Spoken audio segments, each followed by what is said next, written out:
I am Clara, 33 years old, and I just watched my mother destroy her own life while trying to humiliate me. I sat alone at table 11 near the kitchen doors during my brother's $150,000 Ritz-Carlton wedding, saying absolutely nothing. My mother took the microphone and told every influential guest in the room that I was the family's greatest disappointment. She had no idea that a stranger was about to sit down next to me and ask my father one simple question that would silence the entire room and shatter their fake empire forever. Before I continue this story, let me know where you are watching from in the comments below. Hit like and subscribe if you have ever had to watch toxic family members dig their own graves. The ballroom of the Ritz-Carlton was a masterclass in financial pretense. Hundreds of white orchids spilled over crystal vases and gold-rimmed plates caught the light of massive overhead chandeliers. My parents, Richard and Helen, had spared no expense to prove they belonged in the same social stratosphere as the bride's family. My new sister-in-law, Naomi, came from a deeply respected, highly educated African-American family in Atlanta. Her guest list was packed with corporate attorneys, surgeons, and political figures. My parents were desperate to impress them. They wanted Naomi's family to believe that my brother Harrison was a real estate mogul worthy of their brilliant, beautiful daughter. While Naomi's family and my parents occupied the extravagant VIP tables at the center of the room, I was placed exactly where my parents felt I belonged. I sat at table 11. It was a cramped, wobbly table, shoved so far into the back corner that my chair was practically hit every time the waiters pushed through the swinging kitchen doors. I was seated with a handful of estranged, distant cousins who clearly did not want to be there either. I wore a simple tailored black dress that my mother had explicitly called drab before the ceremony. She told me I looked like a funeral guest, which was ironic, considering I was about to witness the death of her social standing. The clinking of a silver spoon against a crystal champagne glass cut through the low hum of conversation. My mother Helen stood at the head table. She wore a silver gown that cost more than my first car, her hair perfectly styled to project suburban royalty. She smiled brightly, holding the microphone close as the room fell into a polite silence. "Welcome, everyone," my mother began, her voice echoing through the expensive sound system. "We are so thrilled to blend our families today. Naomi, you are a vision, and your family has been so gracious." She paused, placing a theatrical hand over her heart. "But tonight, I must speak about my son. Harrison has always been our shining star. From a young boy with big dreams to the incredible real estate tycoon he is today, he is the absolute pride of our family." Polite applause rippled through the room. Harrison beamed, wrapping his arm around Naomi. But my mother was not finished. She looked out across the sea of faces, her eyes scanning the room until they found me in the dark corner by the kitchen. Her smile sharpened into something cruel. "Of course, raising children is a journey of contrasts." She continued, her voice taking on a tone of exaggerated pity. "We cannot all be superstars like Harrison. Some of us have to struggle. I just want to take a moment to acknowledge my daughter Clara sitting all the way in the back there." Heads turned. Hundreds of eyes shifted toward table 11. I felt the heat of their collective gaze, but I did not flinch. I kept my face entirely blank and took a slow sip of my sparkling water. "Clara is 33 now," my mother said, letting out a soft, condescending chuckle. "She is a struggling bookkeeper who can barely pay her bills, but she still managed to show up tonight. We are just so proud of her for trying, even if she cannot contribute much to a high-class event like this. Please forgive her underwhelming presence and her rather plain outfit today. She is simply not used to being in rooms like this." A heavy, uncomfortable silence descended over the ballroom. You could hear a pin drop. Naomi's family exchanged confused, horrified glances. A few of the corporate attorneys at the bride's table frowned clearly, disturbed by the blatant cruelty of a mother publicly shaming her own daughter at a wedding. My father Richard sat beside my mother, nodding along with a smug, self-satisfied grin. Harrison actually chuckled, raising his champagne glass in my direction, as if to toast his own superiority. They expected me to cry. They expected me to run out of the room in tears, humiliated and broken. That was always their goal. They needed me to be the pathetic, struggling scapegoat, so Harrison could shine even brighter by comparison. For my entire life, they had assigned me the role of the family failure. But I did not cry. I did not run. I sat perfectly still, my posture straight, my hands resting calmly on the white tablecloth. I let them have their moment. I let my mother soak in the awkward silence she had just created, mistaking the crowd's horrified discomfort for agreement. What my mother did not know, and what Harrison was too arrogant to realize, was that I was not a struggling bookkeeper. I was not drowning in bills. I was the founder and chief executive officer of a premier corporate intelligence and forensic accounting firm in Silicon Valley. The people sitting at Naomi's table were exactly the type of people who hired me for thousands of dollars an hour. My parents were about to discover the absolute truth behind the devastating financial reality of their favored golden child, and they would very soon lose absolutely everything they valued. The polite applause in the ballroom eventually died down. It was quickly replaced by the clinking of heavy silverware and the low, steady murmur of guests returning to their expensive meals. I had absolutely no appetite left. I carefully placed my linen napkin on the table and stood up. I needed a moment of quiet away from the suffocating atmosphere of the reception. The service hallway leading toward the restrooms and the kitchen seemed like the fastest escape route from the judging eyes that still lingered in my direction. The swinging doors of the kitchen rushed open and closed rapidly as the busy catering staff hurried past with silver trays of food. They completely ignored me. I leaned against the cool patterned wallpaper of the corridor and took a slow, deep breath to steady my racing heart. Before I could even fully process my mother's humiliating speech, heavy footsteps echoed loudly on the polished hardwood floor behind me. I turned to see my father marching down the hallway. His face was flushed a deep red beneath his perfectly tailored tuxedo. He looked absolutely furious. He was not mad at his wife for her cruel public display, but at me. He cornered me against the wall, effectively trapping me between a decorative marble pillar and the bustling kitchen entrance where waiters continued to rush by. "Stop looking so miserable and ruining your brother's perfect day," my father hissed. He kept his voice low and threatening so the passing staff would not hear his outburst. "You have been sitting at that table all night looking like someone died. Can you not just smile and be happy for Harrison for once in your miserable life?" I stared at him. I marveled at the utter delusion required to ask such a ridiculous question. "You mean after Mom just grabbed a microphone and told a room full of strangers that I am a struggling, pathetic failure?" I asked. I kept my voice perfectly level and calm. "You actually want me to smile and clap after that public humiliation?" "She was just stating the facts, Clara," my father snapped. He waved a hand dismissively as if my feelings were completely irrelevant. "You always have to make everything about you. Tonight is about Harrison and Naomi. It is about presenting a united and highly successful front to her prestigious family. They are powerful, educated people in Atlanta, and they expect to see a family of equal standing and wealth." "Equal standing," I repeated. I shook my head in total disbelief. "You mean you want them to believe Harrison is something he is clearly not?" My father stepped closer. His jaw was tight with poorly concealed anger. "Harrison is a highly successful real estate entrepreneur. He is building an incredible empire from scratch. Meanwhile, you showed up tonight in a plain black dress and did not contribute a single dime to this wedding. Naomi's affluent parents paid for the rehearsal dinner, and your mother and I paid for this entire lavish reception. $150,000 to make sure this night was absolutely flawless. And what did you do? You brought nothing to the table. You offered no financial help. You are embarrassing us by just sitting there and acting like a helpless victim." The sheer audacity of his words ignited a cold and intensely focused anger deep in my chest. For years I had bitten my tongue to keep the peace.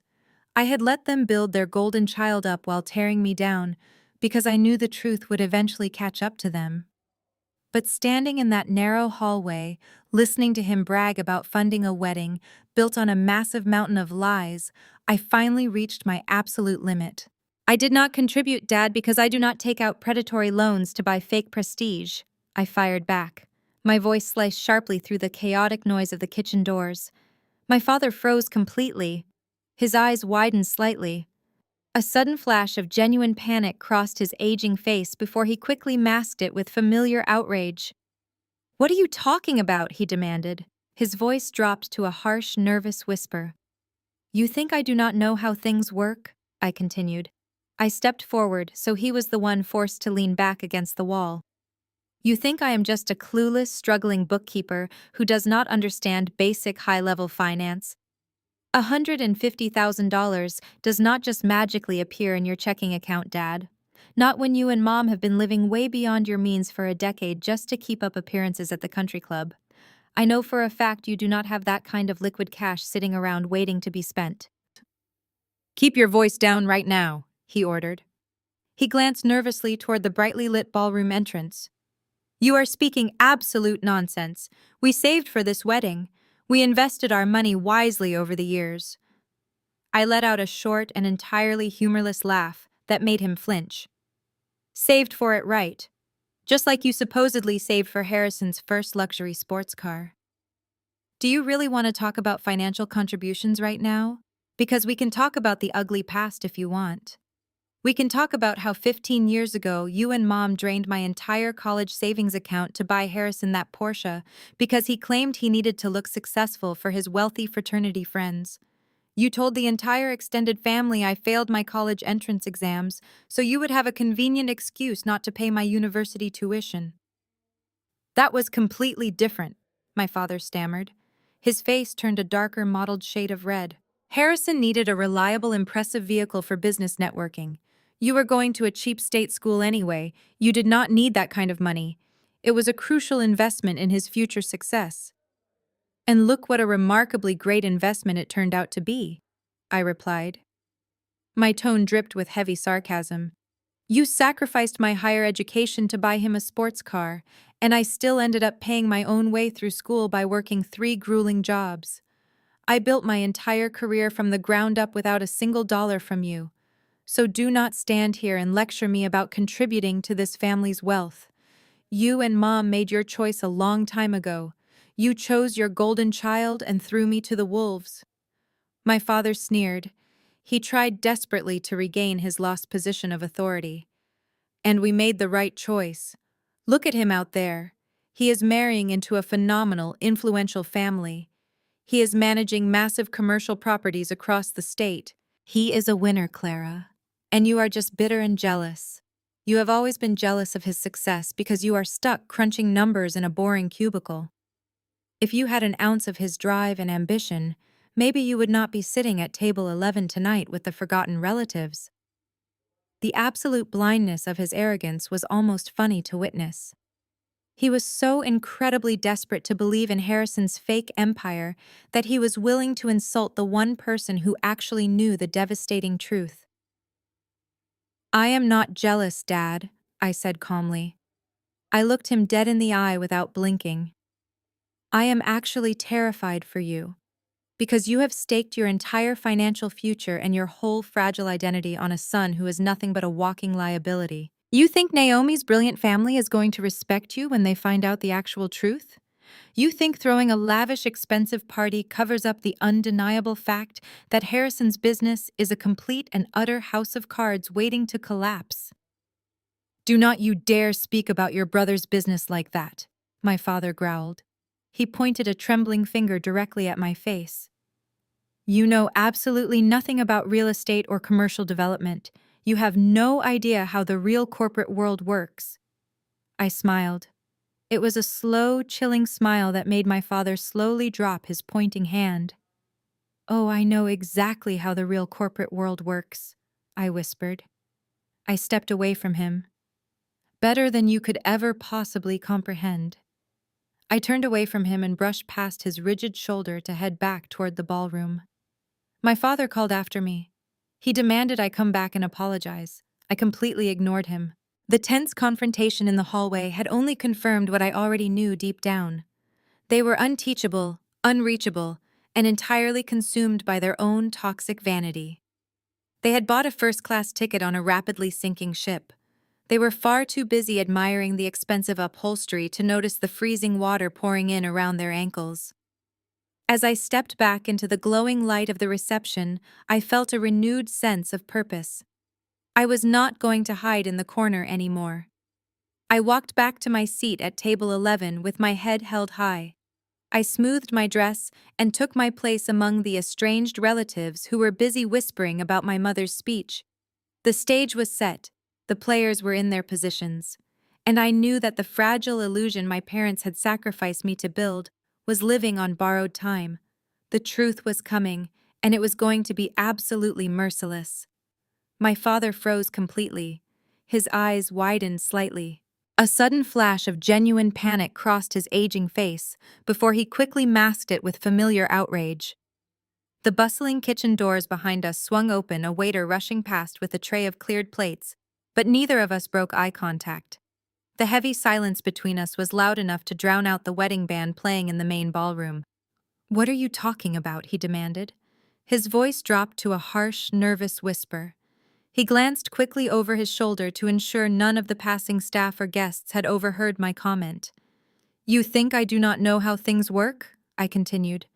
I stepped forward, forcing him to lean back against the decorative marble pillar.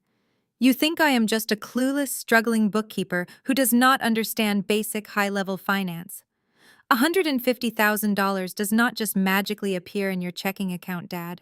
Not when you and Mom have been living way beyond your means for a decade just to keep up appearances at the country club. I know for a fact you do not have that kind of liquid cash sitting around waiting to be spent. Keep your voice down right now," he ordered, grabbing my arm. I yanked it out of his grasp. "You are speaking absolute nonsense," he hissed. "We saved for this wedding. We invested our money wisely over the years. You are just bitter, Clara. You have been bitter your entire life because you simply were not smart enough to get ahead like your brother." He stepped closer, trying to use his physical presence to intimidate me, just like he did when I was a teenager. He leaned down, placing his face right in front of mine. "Harrison has a brilliant business mind," he said. "He took risks. He made sacrifices. You chose the safe, boring route because you lacked the intellect to handle real pressure. You could not even pass your college entrance exams. We had to endure the embarrassment of explaining your academic failures to the entire extended family. And now you stand here projecting your own massive insecurities onto a son who actually made us proud. You have spent your whole life holding grudges. You refuse to see the big picture. We gave you a roof over your head and fed you, and you repay us by sulking at a wedding that cost more than you will make in a decade. You are a pathetic excuse for a daughter." The gaslighting was so practiced, so utterly flawless, that a weaker version of myself would have believed it. When I was younger, those words would have crushed my spirit. I would have questioned my own memory. I would have cried myself to sleep, wondering if I really was just stupid and lazy. That was always their strategy. They rewrote history to suit their needs, and they repeated the lies until the victims started to doubt their own sanity. But I was 33 years old now. I worked with the sharpest legal minds in Silicon Valley. I hunted down offshore accounts and dismantled corporate fraud networks for breakfast. His cheap manipulation tactics felt like a child throwing a temper tantrum. I looked at him with absolute terrifying calm. "You mean like when you drained my college fund 15 years ago to buy Harrison his first Porsche, then told the family I failed my entrance exams?" I asked. My voice was quiet but carried the weight of a judge handing down a final sentence. My father stopped breathing. The fake confidence completely slid off his face. I remember that day perfectly. "Dad?" I continued, not breaking eye contact. "I remember finding the bank statements hidden in your home office desk. I remember seeing $80,000 transferred out of the account Grandpa left exclusively for my education.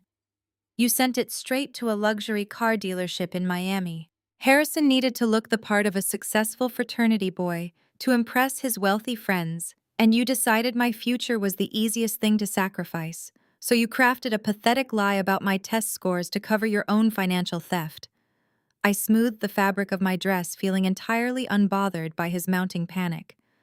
I am not that 18-year-old girl anymore, I said. Your gaslighting does not work on me. You stole my future to fund his fake lifestyle, and you have been doing the exact same thing ever since. The color drained from his cheeks, leaving him looking pale and suddenly very old. He stammered, his mouth opening and closing as he tried to formulate a lie that could counter cold, hard financial facts. He sputtered a few incoherent syllables about family expenses and ungrateful children, but the venom was entirely gone. It was replaced by the sheer terror of a man whose deepest, darkest secret had just been casually spoken aloud. While my father stood there trembling in barely contained rage and panic, a subtle shift occurred on the exact opposite side of the room. At the very center of the reception, at the most exclusive VIP table reserved for the bride's family, a man stood up. He was an older, distinguished gentleman with thick silver hair, wearing a custom Tom Ford suit that radiated quiet, undeniable power. He was Naomi's godfather. He was a legendary billionaire venture capitalist from San Francisco. He had been the ultimate prize my parents desperately wanted to impress tonight. He ignored the eager waiters offering trays of champagne. He politely but firmly waved off the elite guests attempting to catch his eye for a networking opportunity. He stepped away from the velvet-draped VIP section and began walking with absolute unwavering purpose. He bypassed the glowing dance floor, navigated smoothly through the maze of lavishly decorated tables, and headed directly toward the dark, forgotten shadows of Table 11. His dark eyes were fixed entirely on me. The chatter in his wake seemed to quiet down as people noticed the most important man in the room abandoning the bride's family. My father had not yet noticed the approaching figure. He was too busy trying to figure out how to force me back into submission. The trajectory of the entire evening was about to change permanently. The man stopped directly behind my father. He did not tap him on the shoulder or offer a polite greeting.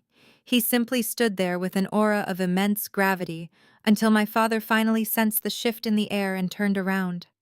The furious scowl on my father's face vanished in a fraction of a second. It was instantly replaced by a look of sheer, unadulterated awe and desperate subservience. His rigid posture melted into a pathetic slouch as he recognized the distinguished billionaire standing before him. "Mr. Thorne," my father practically stammered. He took a hasty step backward, clearing the path. "I had no idea you were coming over to this side of the ballroom. Please let me escort you back to the VIP section. The lighting is terrible back here by the kitchen doors." Maxwell Thorne did not even glance at my father. He completely ignored the fawning display. Instead, he kept his dark, intelligent eyes locked firmly on me. He stepped past my father as if the man were nothing more than a minor obstacle in the hallway. He pulled out the flimsy, wobbly catering chair right next to my assigned seat at table 11. The sheer contrast between his custom Tom Ford suit and the cheap polyester tablecloth was almost comical. The distant, estranged cousins sitting around us froze with their forks halfway to their mouths. They stared in absolute shock as the most powerful guest at the entire wedding casually settled into the worst seat in the venue, Clara Maxwell said. His voice was deep, resonant, and incredibly warm. A genuine smile broke across his distinguished face, making the lines around his eyes crinkle. He extended a hand toward me. I took it, returning his firm handshake. "It is a pleasure to see you outside of a boardroom, Maxwell," I replied smoothly. My voice was perfectly steady. I ignored the gasps coming from the relatives across the table. They could not believe I was addressing this legendary venture capitalist by his first name. "I have to admit," Maxwell chuckled, leaning back in the uncomfortable chair, as if it were a leather throne. "I bypassed the champagne toasts and the caviar at Naomi's table entirely. I flew 5 hours from San Francisco to Atlanta today, and then dragged myself to this reception for one specific reason. I needed to find you in person." My father was still hovering awkwardly a few feet away. His mouth was hanging open slightly. He looked like a fish suffocating on dry land. He could not comprehend why the billionaire godfather of the bride was speaking to his greatest disappointment with such profound respect. "Is everything all right with the integration?" I asked. I shifted effortlessly into my professional demeanor. I completely blocked out the suffocating presence of my father and the hundreds of guests who were now blatantly staring at our table. "All right is an understatement," Maxwell laughed warmly. He slapped his hand on the table, causing the cheap silverware to rattle. "Clara, that financial scraping software your firm deployed for our auditing division is nothing short of an absolute masterpiece. My internal compliance team has been trying to untangle that offshore mess for 6 months. Your algorithms tore through those fake shell companies in less than 48 hours. I smiled, accepting the praise without a hint of false modesty. "The offshore accounts were structured using a very archaic layering technique," I explained. "They relied on volume to hide the transactions. Once we adjusted the parameters to flag the specific metadata tied to their primary holding company, the entire network unraveled like a cheap sweater. We isolated the hidden ledgers by Tuesday morning, and you saved my investment fund $40 million by Thursday afternoon," Maxwell finished for me. His voice carried clearly over the quiet music playing in the background. He shook his head in pure admiration. $40 million, Clara. The fraudulent executives thought they had buried that capital so deep in the Cayman Islands that no one would ever see it again. They underestimated who I hired to hunt them down. My father let out a strange, choked noise. It sounded like he was physically choking on the air in his lungs. He took a shaky step closer to the table. He was desperately trying to process words like algorithms, shell companies, and $40 million being spoken in relation to the daughter he had just publicly humiliated. The cognitive dissonance was breaking his brain in real time. "Mr. Thorne," my father interrupted, his voice trembling with confusion and rising panic. "I believe there has been a massive misunderstanding here. You must be confusing my daughter with someone else. Clara does not build software or track offshore accounts. She is just a simple bookkeeper. She handles basic payroll and taxes." Maxwell paused. He did not turn to look at my father right away. He kept his eyes on me, a look of profound realization settling over his sharp features. He was a man who made his living reading people and situations, and it took him exactly 2 seconds to understand the toxic family dynamic playing out in front of him. He looked at my plain black dress, looked at the terrible location of the table, and then recalled the nasty speech my mother had delivered from the stage. My father swallowed hard, terrified of offending the billionaire, but unable to stop himself from trying to maintain the family fiction. "She works in a cubicle," my father stammered weakly. His hands twitched at his sides. "Helen just said so in her speech. Clara struggles to pay her bills. She is just a clerk." Maxwell let out a sharp, incredulous laugh. He looked back at me, raising one perfectly groomed eyebrow. "A clerk?" he asked, clearly amused by the sheer absurdity of the statement. "Clara, is that what you let your parents believe?" "I let them believe whatever makes them feel comfortable," I replied. I picked up my glass of sparkling water and took a slow, deliberate sip. The truth has never been something this family handles well. The relatives at table 11 had completely stopped eating. They were practically holding their breath. Word was spreading through the room like wildfire. Guests from nearby tables were turning in their seats, straining their necks to see why the legendary Maxwell Thorne was holding court by the swinging kitchen doors. Whispers rippled through the massive ballroom, growing louder by the second. The atmosphere shifted from polite wedding chatter to electrified curiosity. Across the room at the heavily decorated head table, my mother finally noticed the commotion. I watched her perfectly painted smile falter. She squinted through the bright lights, her eyes tracking the movement of the crowd, until she spotted my father standing rigidly next to table 11. Then she saw the silver hair and the custom Tom Ford suit of the man sitting beside me. The sheer panic that washed over her face was a masterpiece. She had just publicly humiliated the very woman the billionaire VIP was currently treating like royalty, and the absolute horror of her mistake was dawning on her. I set my water glass down on the table. I folded my hands together and waited. The first domino had officially been tipped over, and the momentum was completely unstoppable now. My mother navigated the crowded ballroom with the frantic energy of a woman watching her house burn down. She practically shoved a waiter carrying a tray of champagne flutes out of her way. Her heavy silver gown dragged across the polished dance floor as she marched directly toward the dark corner of table 11.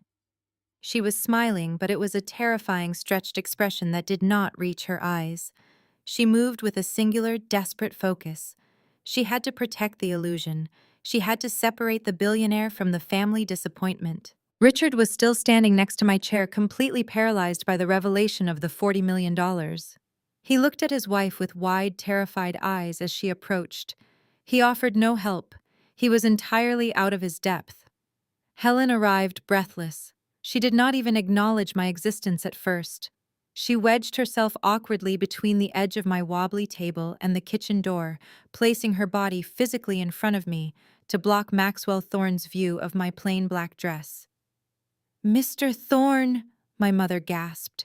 She placed a manicured hand to her chest, feigning a delighted surprise that fooled absolutely no one. "What an unexpected honor. We had no idea you were stepping away from Naomi's family table. I saw you walking over here, and I simply had to come make sure you were being properly looked after. The service in this corner of the room can be dreadfully slow." Maxwell did not stand up to greet her. He remained casually seated in his cheap catering chair. He looked at my mother with a cold, analytical gaze. "The service is perfectly fine, Helen. I was having a very engaging conversation." My mother let out a high-pitched, nervous laugh. She shot a venomous glare over her shoulder at me, her eyes screaming at me to disappear. "Oh, you are far too polite, Mr. Thorne. Truly. But you do not have to humor her." She turned fully toward me, then dropping the sweet facade for a fraction of a second. "Clara," she ordered. Her voice was sharp and clipped. "Why do you not go check on the catering staff? I think they need help folding napkins in the back. Or perhaps you should just step outside and get some fresh air. You look terribly flushed. You are clearly overwhelmed by all this commotion." I did not move a single muscle. I remained seated, my hands neatly folded on the table. "I am not overwhelmed at all, Mom," I replied evenly. "I am actually having a wonderful time catching up with Maxwell." My mother's jaw tightened so hard I thought her teeth might crack. The fact that I had used the billionaire's first name sent a fresh wave of panic rushing through her system. In her mind, I was committing the ultimate social sin. I was a peasant addressing royalty, and I was going to ruin Harrison's entire future by offending the man who held the keys to his real estate funding. She turned back to the venture capitalist, clasping her hands together in a gesture of desperate pleading. She completely blocked my face from his view again. "Mr. Thorne, please forgive Clara," she begged. Her voice dripped with condescending pity. "As a lowly clerk, she does not know how to speak to men of your caliber. She is terribly socially awkward. We try to keep her out of these high-pressure networking situations because she simply does not understand corporate etiquette. She means no disrespect by using your first name. She just lacks basic professional training." The relatives sitting around table 11 collectively gasped. Even for my mother, that level of public degradation was breathtaking. They stared at their plates, too horrified to intervene, but too fascinated to look away. I watched my father step forward, trying to salvage the rapidly deteriorating situation. "Helen is right, sir," my father chimed in, his voice shaking slightly. "Clara handles minor bookkeeping tasks. She is completely out of her depth here. We would be honored to escort you back to the VIP section where you can speak with Harrison. He has been dying to pitch you his new commercial development strategy. He is the real business mind of this family." Maxwell Thorne looked at my parents as if they were specimens in a biology experiment. The absolute silence he maintained for the next 10 seconds was agonizing for them. He let them sweat. He let the crushing weight of their own arrogance settle over their shoulders. "A lowly clerk," Maxwell finally repeated. He tasted the words, finding them utterly repulsive. He slowly leaned forward, resting his elbows on the cheap polyester tablecloth. He did not break eye contact with my mother. "Helen, Richard, Do you have any concept of the sheer magnitude of the financial ignorance you are currently displaying? My mother blinked rapidly. The fake smile finally slid completely off her face. I beg your pardon, she whispered. You are apologizing to me for her lack of professional training. Maxwell said, his voice rising just enough to cut through the ambient noise of the ballroom.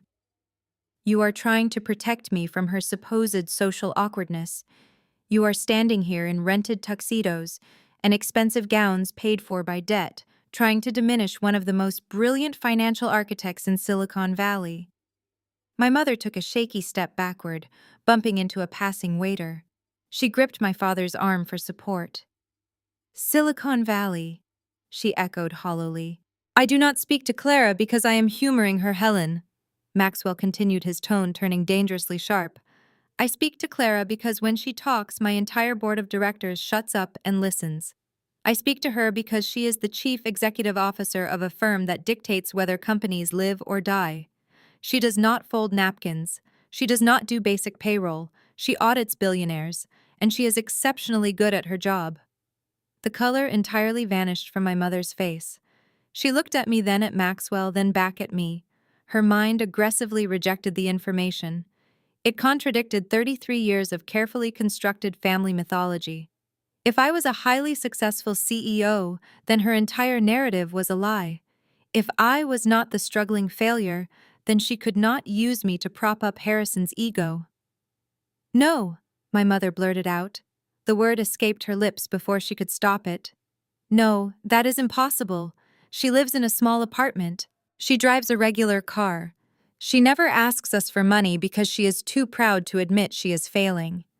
Harrison is the CEO. Harrison is the one building an empire. Harrison is a fraud, I said quietly. My mother whipped her head toward me. Her eyes were wild, furious, and filled with a frantic, clawing desperation.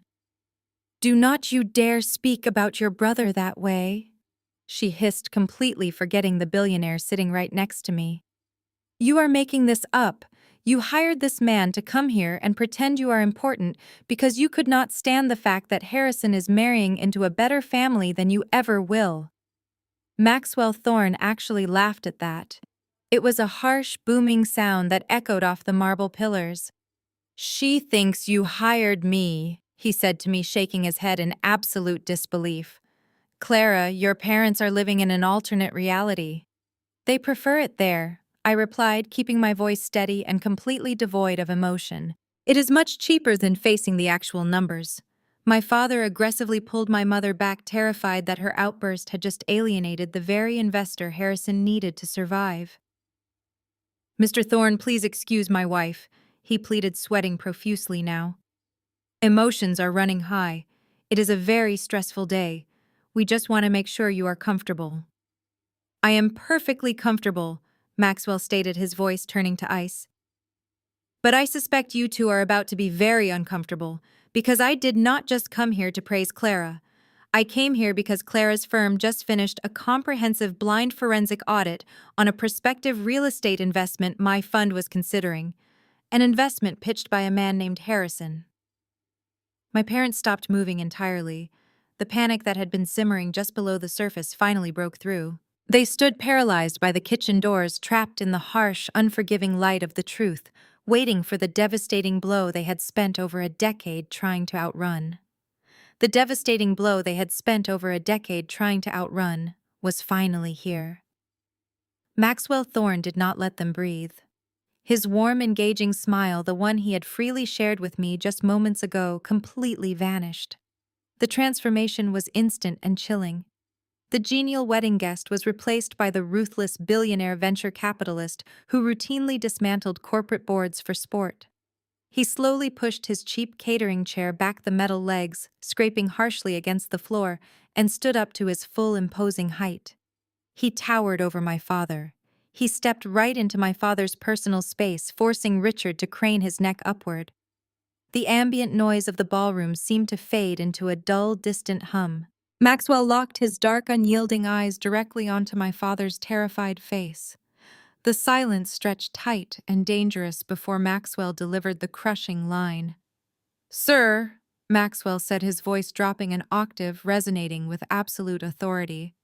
Do you know what your daughter actually does? My father blinked rapidly, his mouth opening and closing like a suffocating fish. Sweat beaded on his forehead, catching the light from the extravagant chandeliers above. She... My father stammered, his voice cracking under the intense scrutiny. She does taxes. She works in a back office. She is a bookkeeper, Mr. Thorne. We have never hidden her struggles. We try to help her, but she refuses our charity. Helen clutched Richard's arm, her knuckles turning white. She just types numbers into spreadsheets, my mother added, her voice a frantic, breathless whisper. We have tried to encourage her to aim higher, to be more like Harrison, but she lacks the ambition. Please, you must understand, we only want what is best for our children. Maxwell looked at them with a mixture of profound pity and absolute disgust. He slowly shook his head. A bookkeeper, Maxwell repeated. The word sounded like a curse in his mouth. You raised a predator, Richard. You raised an absolute apex predator of the financial sector, and you are too blinded by your own arrogant delusions to even see it.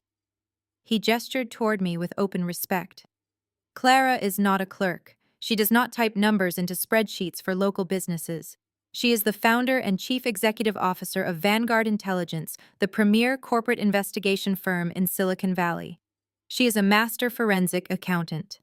When Fortune 500 companies discover millions of dollars missing from their ledgers, they do not call the police. They call your daughter. My mother let out a sharp gasp, her hand flying to cover her mouth.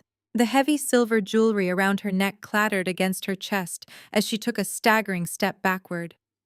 She charges multinational conglomerates thousands of dollars an hour just to answer their phone calls. Maxwell continued, his voice echoing with undeniable finality. She tracks down hidden assets across international borders. She unravels complex embezzlement schemes that have baffled federal investigators. She destroys fraudulent empires before breakfast.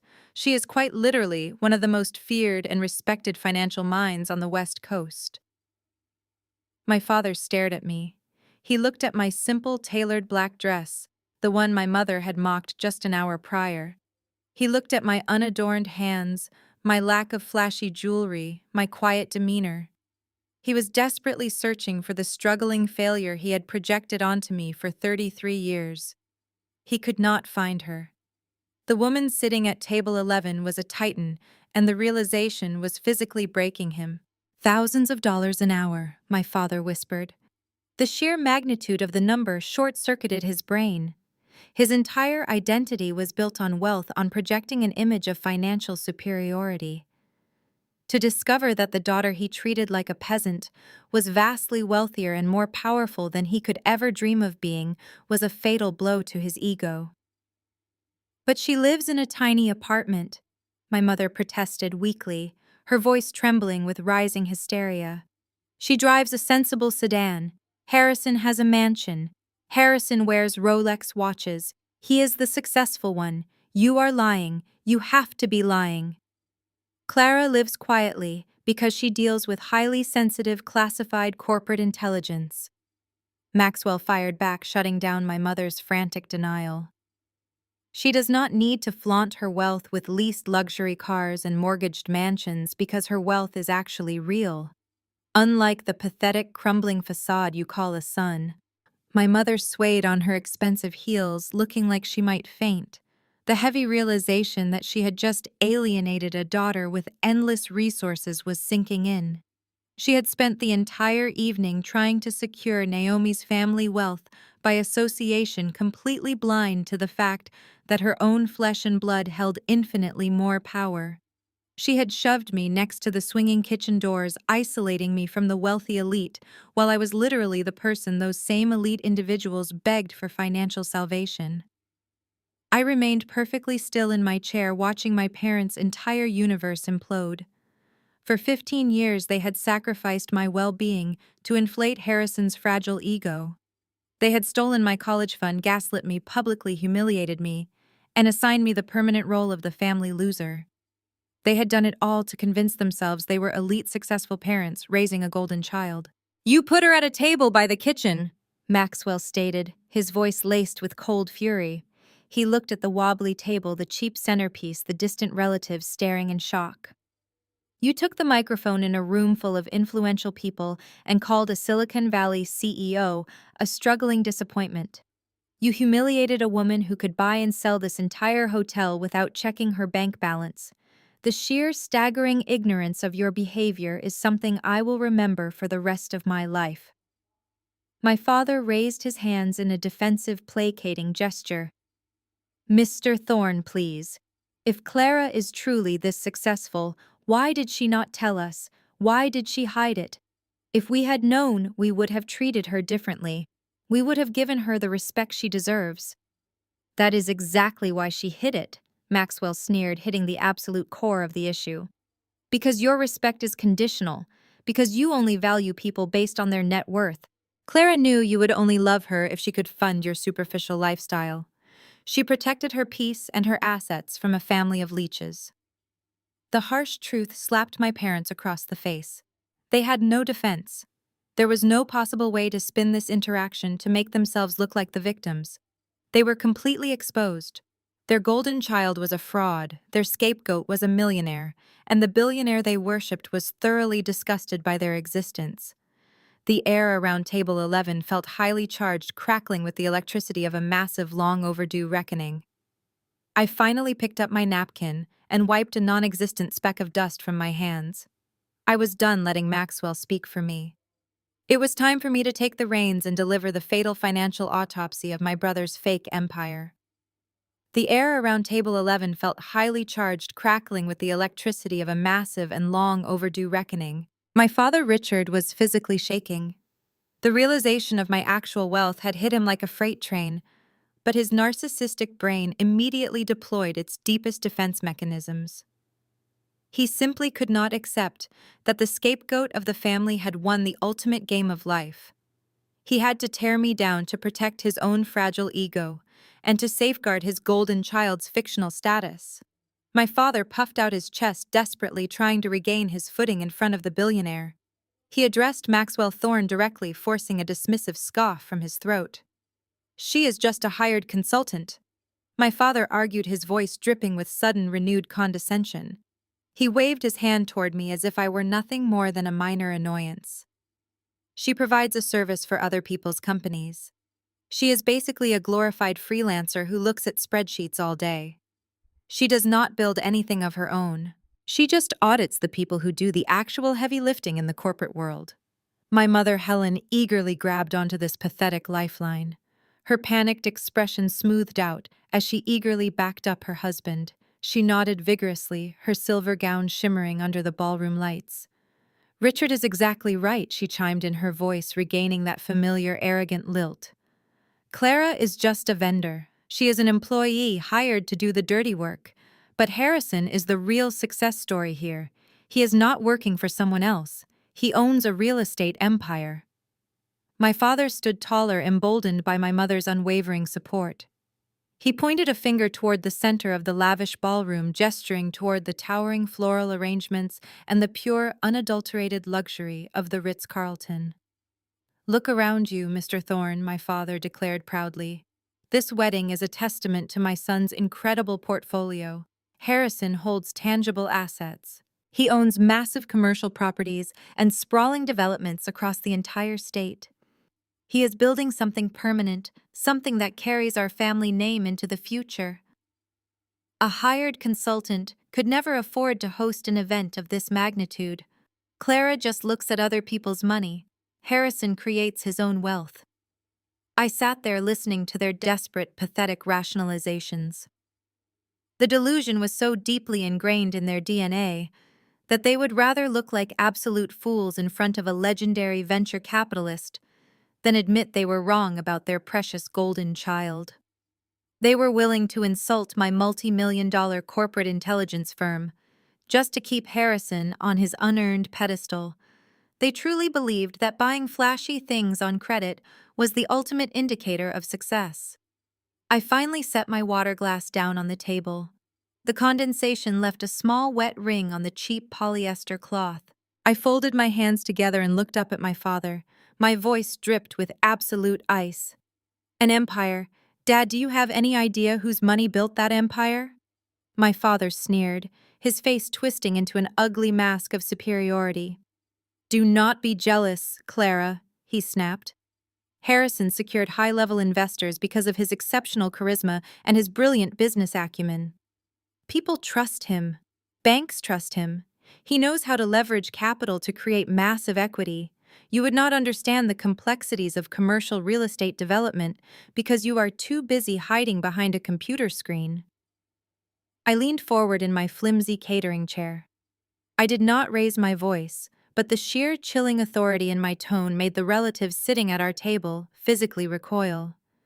You think signing a lease on a flashy office building and putting a shiny logo on a glass door makes you an emperor? I told him calmly. You think driving a leased luxury vehicle and wearing a watch bought on high-interest credit means you have achieved financial supremacy. You confuse massive suffocating debt with actual wealth. You always have. That is exactly why you were so easily fooled by your own son. You taught him that looking rich was far more important than actually being rich. My mother tried to interrupt, taking a threatening step forward. You are just trying to ruin this night because you are bitter and alone, she hissed venomously. You cannot stand the fact that Naomi's family loves him and respects him. You are trying to poison Mr. Thorne against your own brother out of pure malicious spite. I ignored her entirely. My focus was locked entirely on my father, watching the microscopic twitches of fear returning to the corners of his eyes. You boast about this wedding. I continued my words, striking him like physical blows. You stand in this ballroom and claim it is a testament to his massive success. But true wealth does not scream for attention, Dad. True wealth does not need to rent a ballroom for $150,000 just to prove it exists to a bunch of strangers. True wealth operates quietly. It operates securely. Harrison is putting on a massive, expensive theatrical performance for Naomi's family, because a theatrical performance is literally all he actually has to his name. My father swallowed hard, his Adam's apple bobbing nervously against his tight tuxedo collar. That is a lie, he repeated stubbornly, though his voice completely lacked its previous power. I have seen the property deeds. I have seen the paperwork. He has millions of dollars in equity. He showed us the appraisals himself. Appraisals can be artificially inflated, I replied coldly, shifting seamlessly into my role as a forensic accountant. Signatures can be forged. Bank statements can be digitally altered by anyone with a basic understanding of graphic design software and a desperate need for cash. You only saw the heavily redacted documents he wanted you to see. You never looked at the liabilities. You never checked the actual chain of title on those commercial properties. You never pulled the public records to see how many times those properties have been heavily leveraged against each other in a desperate shell game. Helen clutched her pearl necklace tightly. Her eyes darted frantically between me and her husband. The seed of doubt had been forcefully planted in her mind, and it was growing rapidly into a massive, suffocating weed of pure terror. She knew I did not bluff. She knew that if I was speaking this confidently in front of a billionaire, I had the hard data to back it up. Moving debt from one limited liability company to another does not create equity. I explained to my father, speaking to him as if he were a slow, particularly stubborn child. It just creates a ticking time bomb. And you bought into his sales pitch because he told you exactly what your fragile ego desperately needed to hear. He promised you the high-class prestige you always craved but could never achieve on your own merits. My father's breathing became ragged and uneven. The absolute, unwavering certainty in my voice was utterly terrifying to him.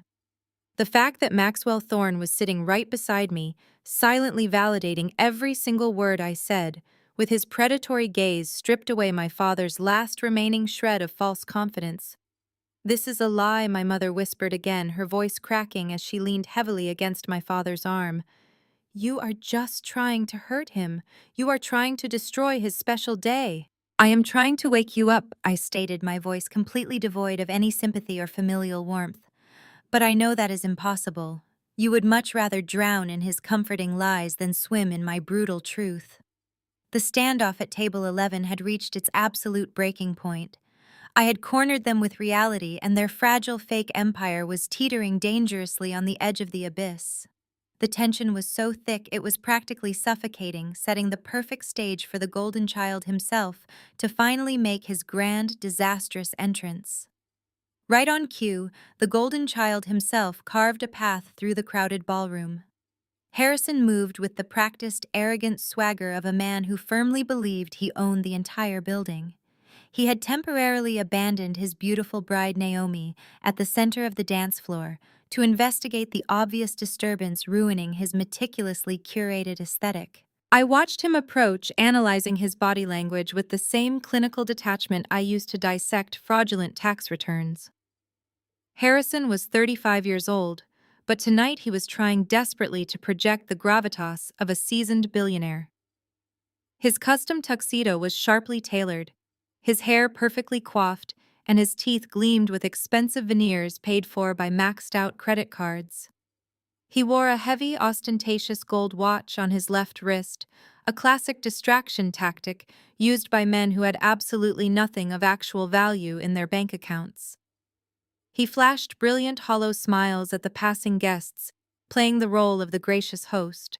But the moment he stepped out of the main lighting and into the shadows of table 11, the charming facade instantly evaporated. His eyes darted from our pale, trembling parents to the legendary venture capitalist sitting casually in a cheap catering chair. For a split second, Harrison's expression lit up with predatory networking greed. He genuinely thought Maxwell Thorne had wandered over to this dark corner to seek him out. He thought this was his big moment to pitch his fake real estate portfolio to the ultimate investor. Harrison adjusted his silk bow tie and stepped forward, completely ignoring me. He extended a manicured hand toward the billionaire. "Mr. Thorne Harrison," said, his voice dripping with sycophantic charm. "I am so incredibly honored you could make it tonight. I apologize for the lighting back here. Please let me have the staff escort you back to the VIP lounge. I have a vintage bottle of scotch waiting at my table, and I would love to get your thoughts on the commercial market in downtown Atlanta." Maxwell Thorne did not take the offered hand. He did not even look at it. He simply leaned back in his chair, crossed his arms over his chest, and stared at my brother with an expression of profound, chilling boredom. The silence was deafening. Harrison's extended hand hovered in the air for a long, agonizing moment before he awkwardly pulled it back, a flush of embarrassed red creeping up his neck. Denied his networking opportunity, Harrison desperately needed a scapegoat to absorb his sudden humiliation. He turned his attention to me, his features twisting into a familiar mask of deep, unadulterated contempt. "Clara, what exactly are you doing?" Harrison demanded. He kept his voice to a harsh, aggressive whisper, terrified of causing a larger scene but entirely unable to control his temper. "Why are you harassing my VIP guests? I explicitly told Mom and Dad to put you in the back so you would not cause any drama. This is my wedding. This is the most important night of my entire career, and you are sitting here looking like a miserable, jealous spinster." My parents remained completely silent. They did not jump in to defend their golden child. They did not join his verbal assault. They were far too paralyzed by the terrifying reality I had just exposed to them minutes prior. Harrison did not notice their highly unusual silence. He was too consumed by his own narcissistic rage. "You could not just be happy for me, could you?" Harrison sneered, leaning over the table to intimidate me.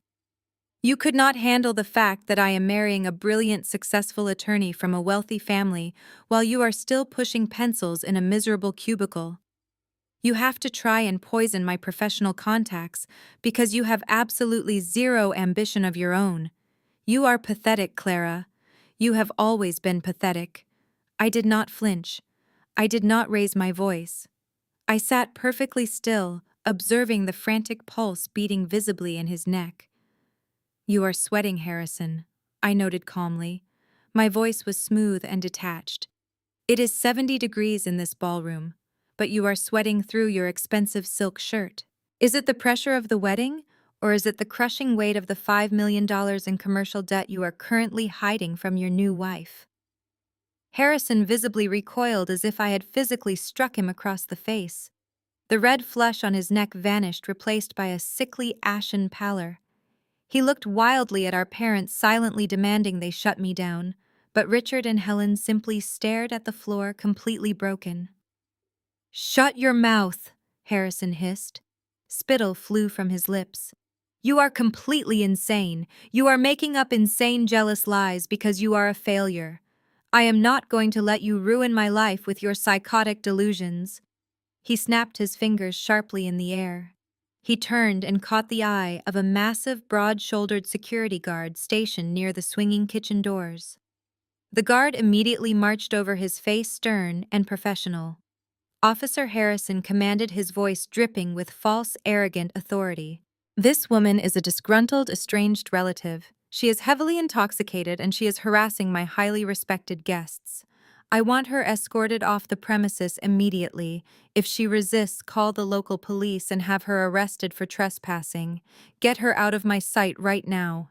The security guard nodded and stepped toward my chair. "Ma, am going to have to ask you to stand up and come with me," he said firmly. I did not move. I slowly shifted my gaze from my brother's terrified, desperate face to the security guard. I held up a single commanding hand. The gesture was so absolute, so entirely stripped of fear, that the large guard actually paused in his tracks. "That will not be necessary," I told the guard.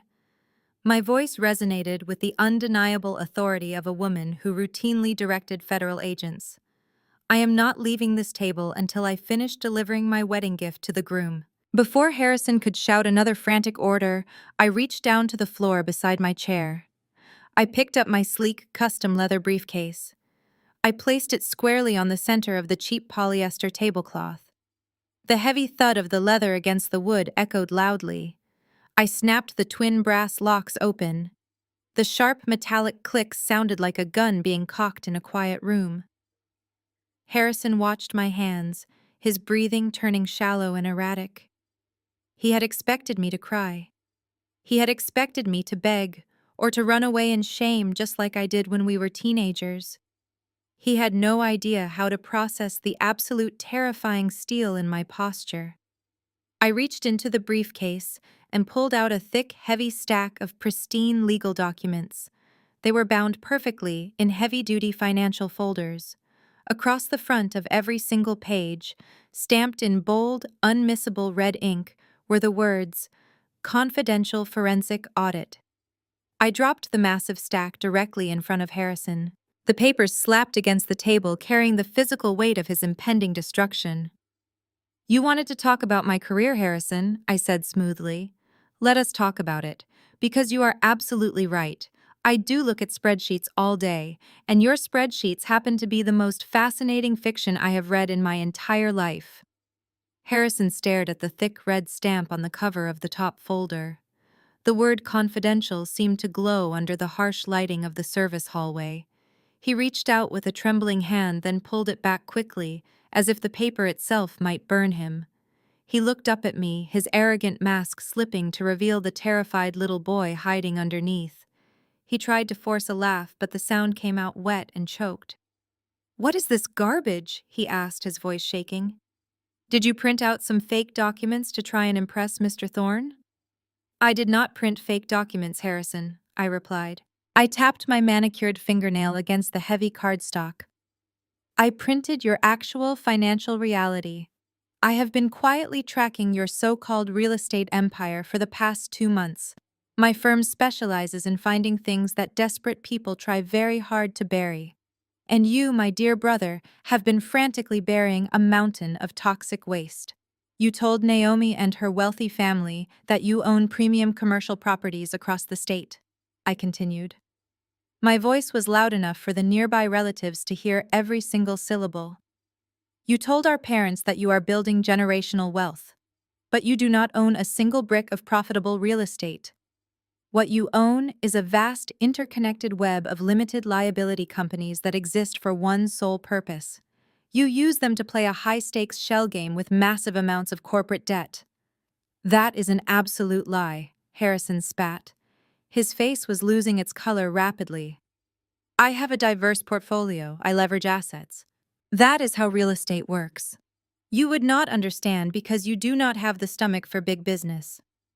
I understand perfectly, I corrected him coldly. I understand that when your first development project in downtown Atlanta went under 3 years ago, instead of declaring bankruptcy like a responsible business owner, you created 3 new shell companies. You took out massive high-interest loans under those new entities and used that fresh cash to pay off the old debt. You generated fake invoices between your own companies to make it look like revenue was flowing in. You created a manufactured illusion of cash flow to fool private lenders into giving you even more money. You do not leverage assets, Harrison. You leverage lies. Harrison gripped the edge of table 11 so tightly his knuckles turned stark white. He looked wildly at Maxwell Thorne, hoping the billionaire would step in and defend him against my accusations. But Maxwell simply sat there observing Harrison with the clinical detachment of a scientist watching a bug struggle on a pin. Let us talk about the hard numbers, I said. I opened the top folder and flipped to the executive summary. I did not need to look at the page. I had memorized his financial ruin down to the very last decimal. Your primary holding company missed its last 4 mortgage payments. You are currently in default on 3 separate commercial loans totaling over $2.5 million. You have a massive balloon payment of $800,000 due in exactly 14 days on your warehouse project, and your operating accounts currently hold less than $12,000 in liquid cash. Stop talking, Harrison hissed. He lunged forward, trying to grab the folder from my hands. I slid it smoothly out of his reach. You maxed out 6 different business credit cards to pay for your lavish lifestyle, I continued relentlessly. You leased the luxury cars to look successful. You bought expensive watches on credit. You drained every single line of available credit you could find just to maintain the illusion that you belonged in the same social class as Naomi's family. You are currently drowning in $5 million of crushing, unmanageable debt. Harrison's chest heaved as he struggled to pull air into his lungs. The security guard who had come to escort me out was now standing awkwardly to the side, completely unsure of what to do. He realized he had just walked into the middle of a massive corporate scandal and he wanted no part of it. Harrison tried one last desperate attempt to regain control. He puffed out his chest and tried to play the victim. This is completely standard industry practice, he announced loudly, trying to sound authoritative. Every major developer carries debt. It is called strategic financing. You are twisting standard operating procedures to make me look bad because you have always been obsessed with tearing me down. You are crazy, Clara. You have always been crazy and vindictive. I did not let his gaslighting breathe for even a second. Strategic financing requires actual strategy and actual underlying value, I fired back.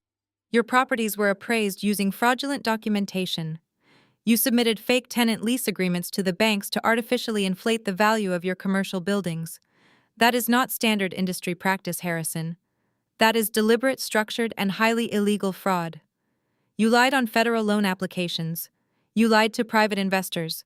You lied to Naomi. And you lied to our parents who were foolish enough to believe your fabricated success story. He looked frantically toward our parents, seeking his usual lifeline. Mom! Dad, tell her to shut up, Harrison pleaded. His voice cracked, sounding incredibly weak. Tell her she is making this up to ruin my wedding. But Richard and Helen remained entirely mute. The sheer volume of specific, terrifying financial data I had just unleashed was too much for them to process, let alone deny. The air in the room felt thick and heavy. I had cornered him completely. I had blocked every single exit route he usually took. He could not charm his way out of hard data. He could not gaslight a forensic accountant. He was completely trapped by his numbers. His fake empire was officially dead. The truth was out. Finally. The silence that followed my declaration was absolute and suffocating. No one at table 11 moved. The catering staff had completely stopped coming through the swinging doors, sensing the radioactive energy radiating from our corner. Harrison stood frozen, his perfectly tailored tuxedo suddenly looking like a borrowed costume on a very scared little boy. $5 million, my father finally choked out. The number seemed to physically crush the breath out of his lungs. He looked at Harrison with a desperate, pleading expression. Harrison, tell her she is lying. Tell Mr. Thorne she is just trying to sabotage you. You have assets. You showed us the appraisals for those commercial spaces in Midtown. You said the equity was massive. He showed you forged appraisals. Dad, I interjected, slicing through my father's denial with surgical precision. I kept my eyes locked on my brother, watching the sweat drip down his temples. I opened another folder and slid a stack of highlighted documents across the cheap tablecloth. Let us explain exactly how your golden child managed to fund his incredibly lavish lifestyle while generating absolutely zero legitimate revenue. Harrison lunged forward and slammed his hand down on the papers. You have no right to look at my private financial records, he hissed, his voice cracking with pure panic. This is a massive violation of privacy. I will sue you. I will sue your entire firm for corporate espionage. You cannot sue a forensic auditor for uncovering a federal crime during a legally commissioned due diligence sweep, I replied coldly. I swatted his hand away from the documents. You committed mortgage fraud, Harrison. You did it repeatedly, aggressively, and with astonishing arrogance. My mother let out a small, terrified whimper. She grabbed my father's sleeve, her knuckles white. Mortgage fraud, she whispered, the words sounding foreign and terrifying in her mouth. Clara, do not use words like that. That is a crime. Harrison is a good boy. He is a legitimate businessman. There is nothing legitimate about him. Mom, I said, refusing to soften the blow. I tapped the top document with my index finger. Here is the reality check you so desperately need. Harrison found struggling, dilapidated commercial properties. He bought them using high-interest short-term bridging loans. Then he hired corrupt, unlicensed appraisers to artificially inflate the value of those exact same properties by 300%. He took those fake, grossly inflated appraisals to secondary unregulated lenders and refinanced the original loans. I stood up slowly from my chair, making sure I was at eye level with my brother.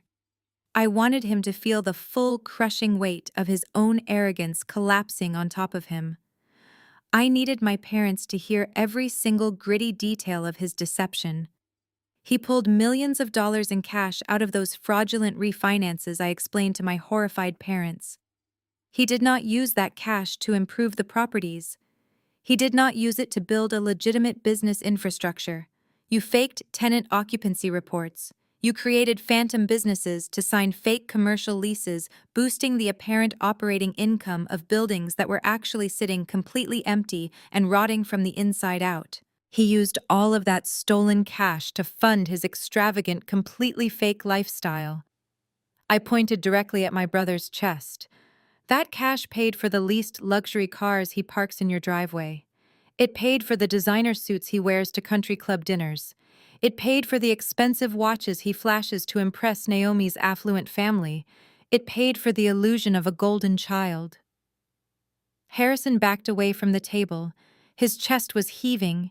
He looked like an animal caught in a trap, desperately searching for an exit that did not exist. You do not understand how real estate works, he repeated weakly, clinging to his favorite worn-out excuse. You have to spend money to make money. I was building a brand. I needed to project success to attract high-level investors. It is an established strategy. Committing federal wire fraud to buy Rolex watches is not a brand strategy, I shot back, my voice echoing with unrelenting authority. It is a crime. And the moment the real estate market cooled down, your entire Ponzi scheme stopped working. You could not secure any new fraudulent loans to pay the interest on the old ones. The debt kept compounding. $5 million in toxic, unmanageable debt, Harrison. You are currently drowning, and you have absolutely no way out. I turned my attention back to my parents. They looked physically ill. My father had a hand pressed over his heart. My mother was staring at Harrison as if he were a complete stranger. The pedestal they had placed him on was actively disintegrating into dust.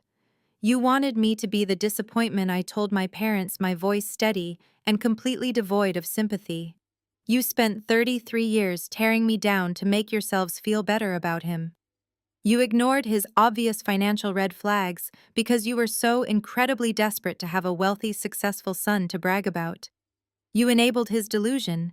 You fed his narcissism. And now you are standing in a ballroom that costs $150,000, hosting a wedding that is entirely funded by criminal activity. Harrison let out a strangled, desperate sound. He turned toward Maxwell Thorne, his eyes wide and pleading. He completely abandoned his arrogant posture, shifting instantly into a pathetic begging victim. "Mr. Thorne, please." Harrison pleaded, his hands shaking as he gestured toward the billionaire. "You are a man of vision. You understand the pressures of building an empire from the ground up. I just need a bridge loan. I just need a small injection of capital to stabilize my portfolio. If you fund me, I can turn this all around. I can generate massive returns for your fund. Do not listen to her. She is just a bitter, estranged sister trying to ruin my life." Maxwell Thorne did not move a single muscle. He sat perfectly still in his cheap chair, radiating an aura of absolute terrifying power. He looked at Harrison with an expression of pure, unadulterated disgust. It was the kind of look a person reserves for something foul they just scraped off the bottom of their shoe. Harrison's begging was the most pathetic display of desperation I had ever witnessed. He had spent his entire life manipulating our parents, using his golden child status to avoid accountability. But Maxwell Thorne was not our father. He was a ruthless venture capitalist who destroyed fraudulent executives for sport. Harrison had just brought a plastic knife to a nuclear war. The silence that followed Harrison's plea was agonizing. The truth of the $5 million debt hung heavily in the air, a massive, inescapable reality that had finally caught up with the golden child. His fake empire was entirely exposed, stripped down to its fraudulent bones. There were no more lies he could tell. There were no more excuses he could invent. The core of his business was rotten, and the brilliant analytical light of forensic accounting had burned away every last shadow he used to hide in. The silence that followed Harrison's plea was agonizing. The truth of the $5 million debt hung heavily in the air, a massive, inescapable reality that had finally caught up with the golden child. His fake empire was entirely exposed, stripped down to its fraudulent bones. There were no more lies he could tell. There were no more excuses he could invent. The core of his business was rotten, and the brilliant analytical light of forensic accounting had burned away every last shadow he used to hide in. Maxwell Thorne finally broke the suffocating silence. He did not raise his voice, but the sheer gravity of his tone commanded the attention of everyone standing near the kitchen doors. "A bridge loan," Maxwell repeated. He sounded as though he were examining a particularly repulsive insect. "You stand here completely exposed as a fraud, and your instinct is to ask me for a bridge loan. You think I am going to throw my limited partner's capital into a burning building just because you are wearing a rented tuxedo and begging like a cornered animal?" Harrison swallowed hard. His eyes darted frantically between Maxwell and our parents. "Mr. Thorne, please, I can explain the leverage." The market shifted unexpectedly. "I just need a temporary lifeline to restructure the debt." "You do not need a lifeline, Harrison," I interjected, stepping smoothly into his line of sight. "You need a miracle, but unfortunately for you, the universe has a highly developed sense of irony." Harrison glared at me, his fists clenching at his sides. "This is none of your business, Clara. You have done enough damage today." "Oh, but it is my business," I replied. My voice was perfectly calibrated, cold and unyielding. "It has literally been my business for the past 2 months. Tell me, Harrison, how long have you been desperately courting that massive Silicon Valley venture capital fund? How many emails have you sent to their acquisitions department? How many glossy, heavily redacted pitch decks have you mailed to their San Francisco headquarters, hoping they would save you from imminent bankruptcy?" Harrison froze. The blood that had rushed to his face suddenly drained away again. He stared at me, his mind desperately trying to process how I could possibly know about his highly confidential investor outreach. You have been sweating for 90 days, I continued relentlessly. You have been dodging calls from your secondary lenders. You have been moving cash from one depleted account to another just to keep the lights on in your leased office space.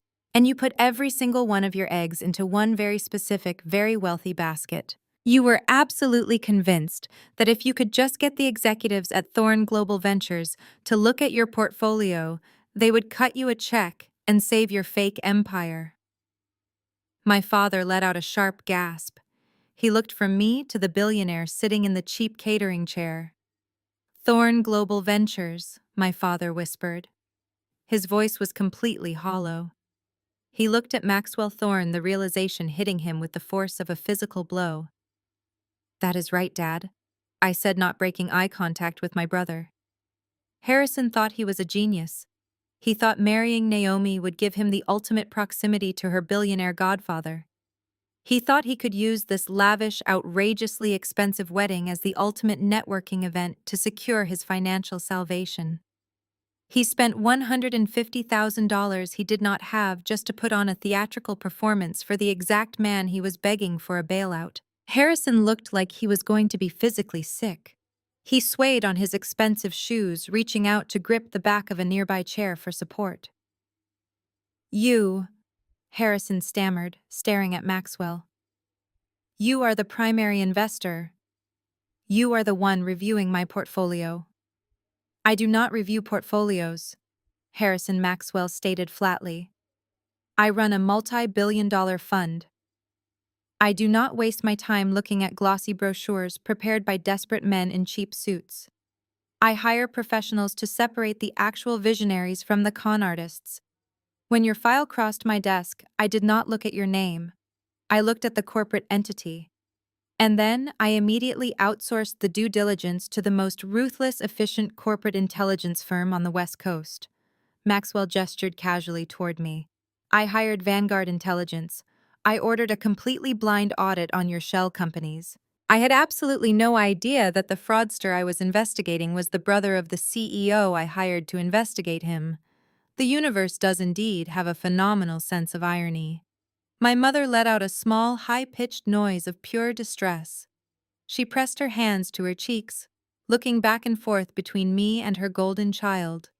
You investigated your own brother, she cried out, her voice trembling with misplaced outrage. Clara, how could you do something so vindictive? You should have warned him. You should have helped him fix his mistakes instead of reporting him to his investors. I turned my gaze to my mother. The sheer magnitude of her delusion was staggering. I did not know it was him, Mom, I said clearly. When Maxwell hired my firm, the target was listed as Zenith Commercial Holdings. It was just another faceless corporate entity suspected of inflating its assets. My team does not care about the names on the door, we care about the math. And the math on Zenith Commercial Holdings was an absolute disaster. I stepped closer to Harrison, forcing him to look at me.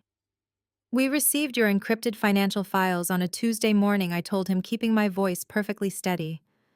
I ran your data through our proprietary financial scraping algorithms. Do you want to know how long it took us to dismantle the fake empire you spent 10 years building? Harrison stared at me, his eyes wide and vacant. He was completely shattered. 48 hours, I stated. The words landed like hammer strikes. It took us exactly 48 hours to find the fraudulent appraisals. It took us 48 hours to track the illegal wire transfers between your shell companies. It took us 48 hours to realize you were inflating your tenant occupancy rates to secure secondary funding. You thought you were a criminal mastermind, Harrison. You thought you could outsmart the banking system. But your digital footprints were so sloppy, so utterly arrogant, that my junior analysts flagged your mortgage fraud before their lunch break on Thursday. My father slumped against the wall, clutching his chest. He looked like a man who had just watched his entire house burn down to the foundation. The son he worshipped had been destroyed in 2 days by the daughter he despised. You held his entire future in your hands. My father whispered, his voice cracking with grief for his golden child. You had the power to stop this. You could have deleted the report. You could have saved our family. I am a fiduciary, Dad, I replied, completely unmoved by his tears.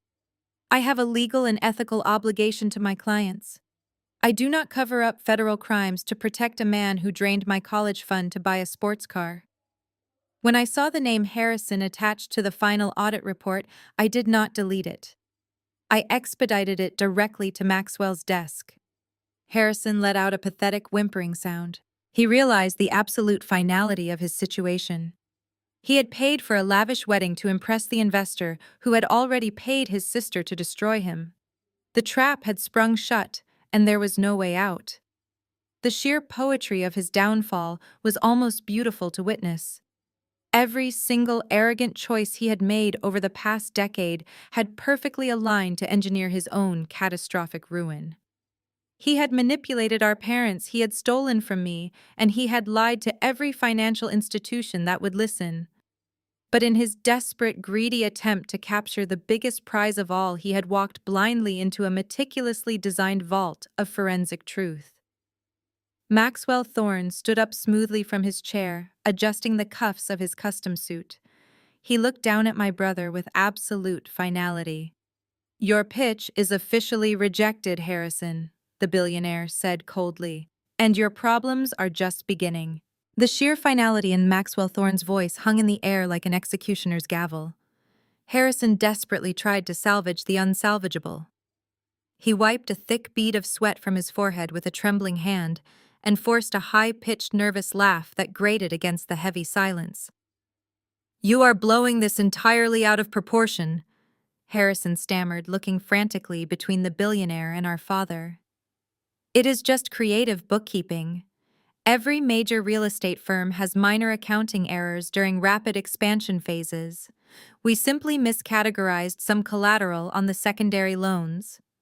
My legal team can clear up these minor discrepancies by Monday morning. It is absolutely nothing to worry about. He was lying through his teeth, and the strain of maintaining the facade was physically breaking him. Beside him, my mother began to hyperventilate. Helen clutched the heavy silver fabric of her gown, her chest heaving as she struggled to pull oxygen into her panic-stricken lungs. The walls of her meticulously curated social reality were collapsing inward. She gasped for air, leaning her entire body weight against my father, who looked too paralyzed by his own terror to effectively support her. Minor discrepancies, my mother wheezed, her eyes darting wildly around the room to see who else might be listening to their spectacular downfall. Richard, tell them it is just a paperwork mistake. Tell them Harrison is going to fix it. We cannot have a scandal tonight, not tonight. I watched them scramble in their own toxic mess, feeling completely detached from their manufactured panic. I opened my mouth to deliver the final blow regarding his massive default status, but I never got the chance. So the $150,000 for this reception didn't come from your Miami commercial flip, Harrison. The voice sliced through the chaotic noise of the reception hall with the precision of a scalpel. It was sharp, authoritative, and utterly devoid of the blind adoration Harrison relied on. Harrison froze. His spine snapped straight and the remaining color drained entirely from his face. My parents whipped their heads around, their eyes widening in absolute horror. Naomi stood directly behind our small, disastrous gathering. She looked breathtaking in her custom white wedding gown, the intricate lace train pooling beautifully on the polished floor. But there was absolutely no joy in her striking features. Her brilliant analytical mind was fully engaged. In her perfectly manicured hands, she held one of the thick financial ledgers that had slipped from my stack during Harrison's earlier attempt to grab my documents. She had quietly walked over from the dance floor to check on her new husband. Instead, she had walked directly into an active crime scene. Naomi did not look like a heartbroken bride. She looked exactly like the ruthless corporate attorney she was, and she was reading the forensic audit with terrifying comprehension. Naomi slowly turned the thick page of the ledger. The crisp sound of the heavy paper flipping was the only noise in our dark corner of the ballroom. Her eyes darted rapidly back and forth across the columns of data I had painstakingly compiled. She was not weeping. Her makeup remained absolutely flawless. Her breathing was steady, measured, and entirely predatory. She was currently processing the death of her marriage with the exact same clinical detachment she used to dismantle hostile corporate takeovers in downtown Atlanta. Harrison took a shaky step toward her. He reached out with trembling hands, trying to project the image of a loving, misunderstood husband. "Naomi, sweetheart," he pleaded, his voice pitched into a sickeningly sweet, placating tone. "You should not be looking at that. It is highly confidential proprietary data. Clara stole those documents to cause drama because she is insanely jealous of us. Please give that back to me so we can go enjoy our reception. Our guests are waiting for our first dance." Naomi did not hand the ledger back. She simply raised her left hand, pressing her palm flat against the air between them. The universal gesture for him to stop exactly where he stood. Harrison froze instantly. "Let me make sure I am reading these routing numbers correctly," Naomi said. Her voice was remarkably calm, but it carried an underlying frequency of pure lethal danger. She traced a manicured fingernail down the page. "You told my father last month that you secured a $10 million line of credit from a Tier 1 bank for the Miami warehouse project. You said you leveraged your existing equity in the downtown residential complex. But according to this cash flow analysis, the downtown complex is entirely owned by a mezzanine lender. You hold zero equity." Harrison swallowed hard. The muscles in his jaw twitched violently. "Baby, commercial real estate financing is incredibly nuanced," he tried to explain, flashing a desperate, hollow smile. "It involves complex tax mitigation strategies that look strange on paper. You just have to trust me. I am building a legacy for our future children. Do not ever insult my intelligence by telling me to trust you." Naomi fired back. Her eyes snapped up from the ledger, locking onto his face with blistering intensity. "I am a senior partner specializing in corporate acquisitions. I know the distinct legal difference between aggressive tax mitigation and textbook federal wire fraud." She flipped to the next section of my report, already anticipating his next lie. "You did not secure a Tier 1 bank loan, Harrison. You set up 3 separate shell companies in Delaware.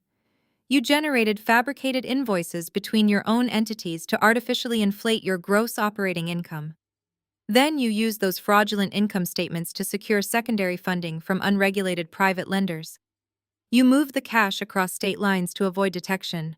That is interstate wire fraud. That is a federal crime carrying a mandatory minimum sentence." My father let out a low, miserable groan. He leaned heavily against the wall, clutching his chest as if his heart were physically giving out. Helen covered her face with both hands, unable to watch her golden child being verbally eviscerated by the bride they had worked so hard to secure. Naomi stepped closer to Harrison. The beautiful white lace of her custom wedding gown contrasted sharply with the sheer, unrelenting fury radiating from her posture. She was piecing the entire psychological puzzle together in real time, and the realization was devastating. "You pushed for a short engagement," Naomi stated. Her voice grew colder with every word. "You insisted we rush the wedding planning. When my parents offered to keep the guest list small and intimate, you aggressively fought them. You demanded we invite my godfather, Maxwell Thorne. You insisted on inviting every senior partner at my law firm, every influential politician my mother knows, and every wealthy investor my father golfs with." Harrison shook his head frantically.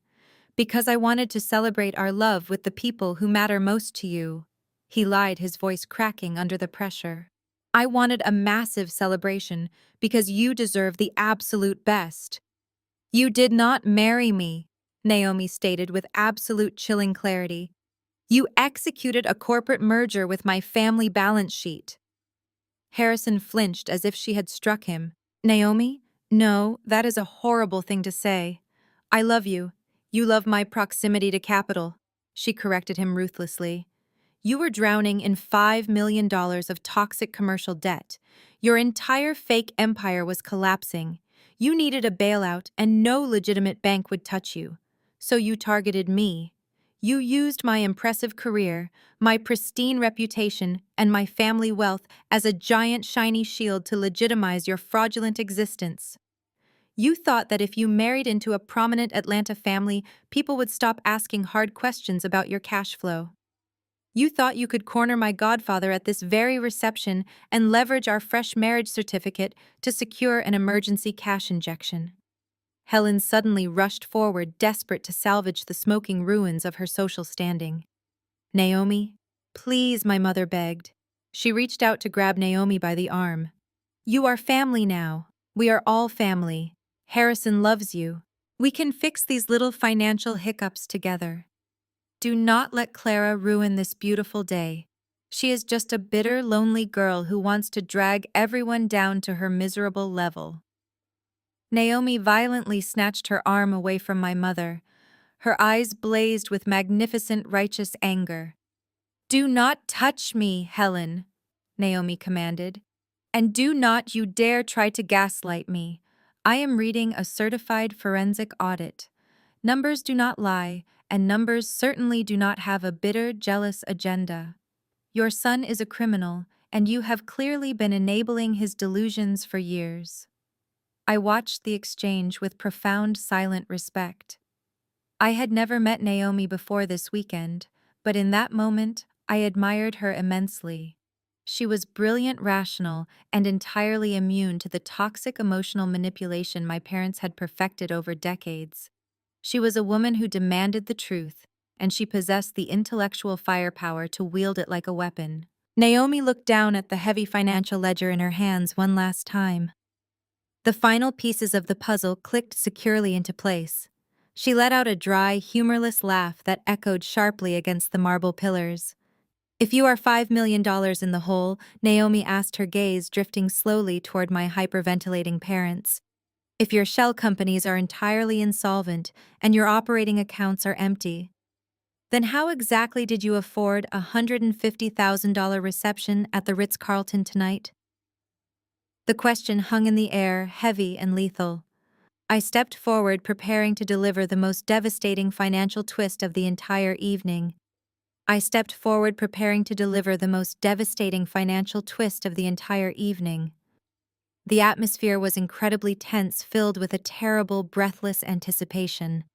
Naomi's question hung in the air, a perfectly logical demand for accountability that Harrison was entirely unequipped to answer. My brother's eyes darted frantically around the small group. He looked cornered and completely out of options.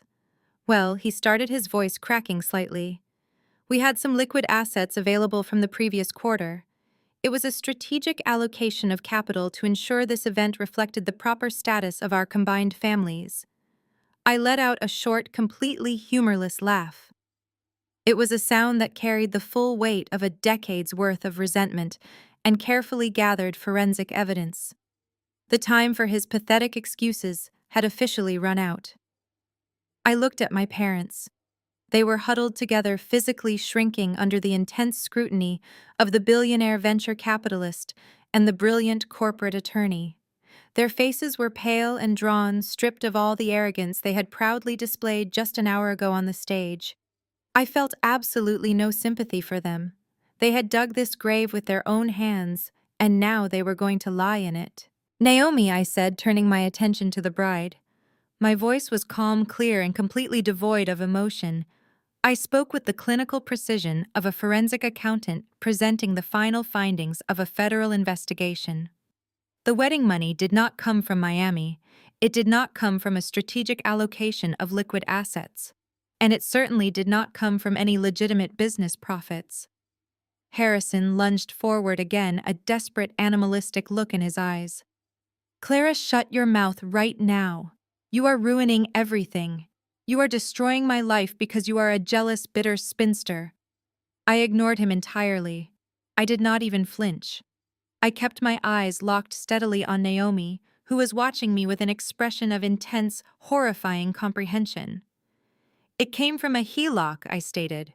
The acronym hung in the air for a fraction of a second before the meaning registered with everyone in the circle. A home equity line of credit. It was a completely mundane financial tool, but in this context, it was the equivalent of a live hand grenade thrown directly onto the table. Naomi blinked, her sharp legal mind instantly processing the implications. A HELOC. She repeated, her voice dropping to a dangerous whisper. Are you telling me that this $150,000 reception was funded by a second mortgage? I nodded slowly, watching the absolute horror dawn on my parents' faces. Yes, Naomi, that is exactly what I am telling you. My father let out a strangled, pathetic gasp. He grabbed the edge of a nearby catering cart for support, his knuckles turning white as he gripped the metal rim. Helen swayed on her feet, letting out a soft, mewling cry of pure terror. They had been discovered. The darkest, most humiliating secret of their entire existence was now out in the open. I turned my gaze back to my parents, pinning them under the harsh light of reality. You wanted to impress Naomi's family so badly, I said, my voice echoing in the quiet hallway.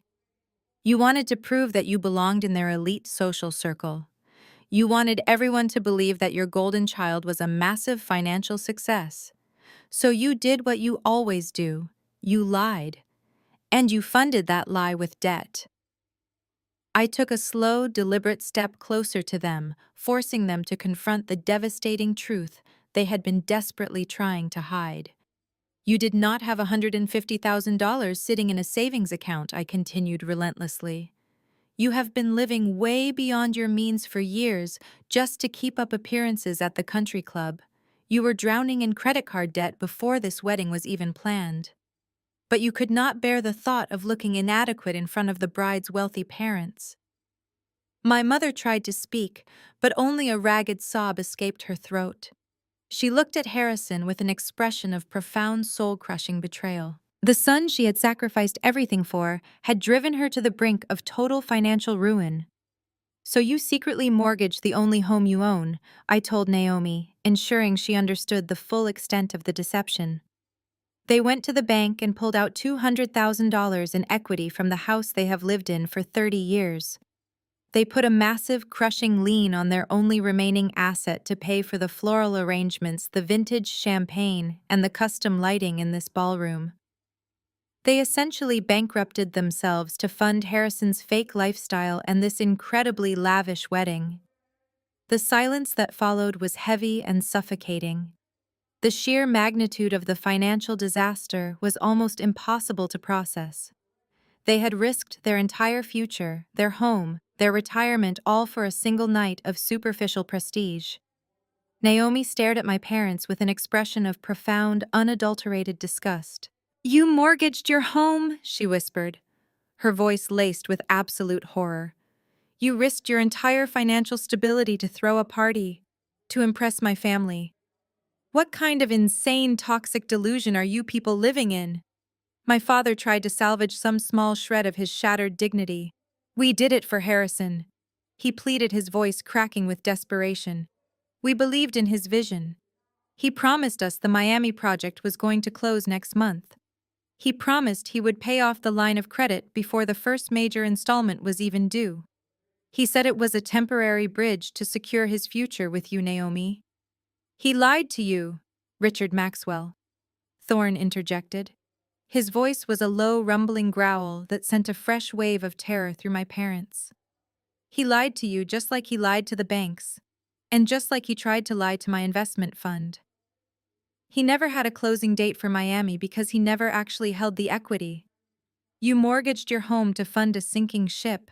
Helen collapsed into a nearby chair, burying her face in her hands. She sobbed loudly, a deep, guttural sound of pure despair. The carefully constructed facade of her perfect, successful family had completely shattered. The golden child was a fraud. The wealth was an illusion. And the house she prized so highly was now heavily leveraged to pay for a wedding that was rapidly disintegrating before her eyes.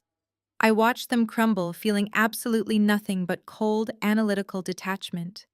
They had made their choices. They had actively chosen to believe Harrison's lies because the truth was too uncomfortable. They had chosen to prioritize their social standing over their own financial security.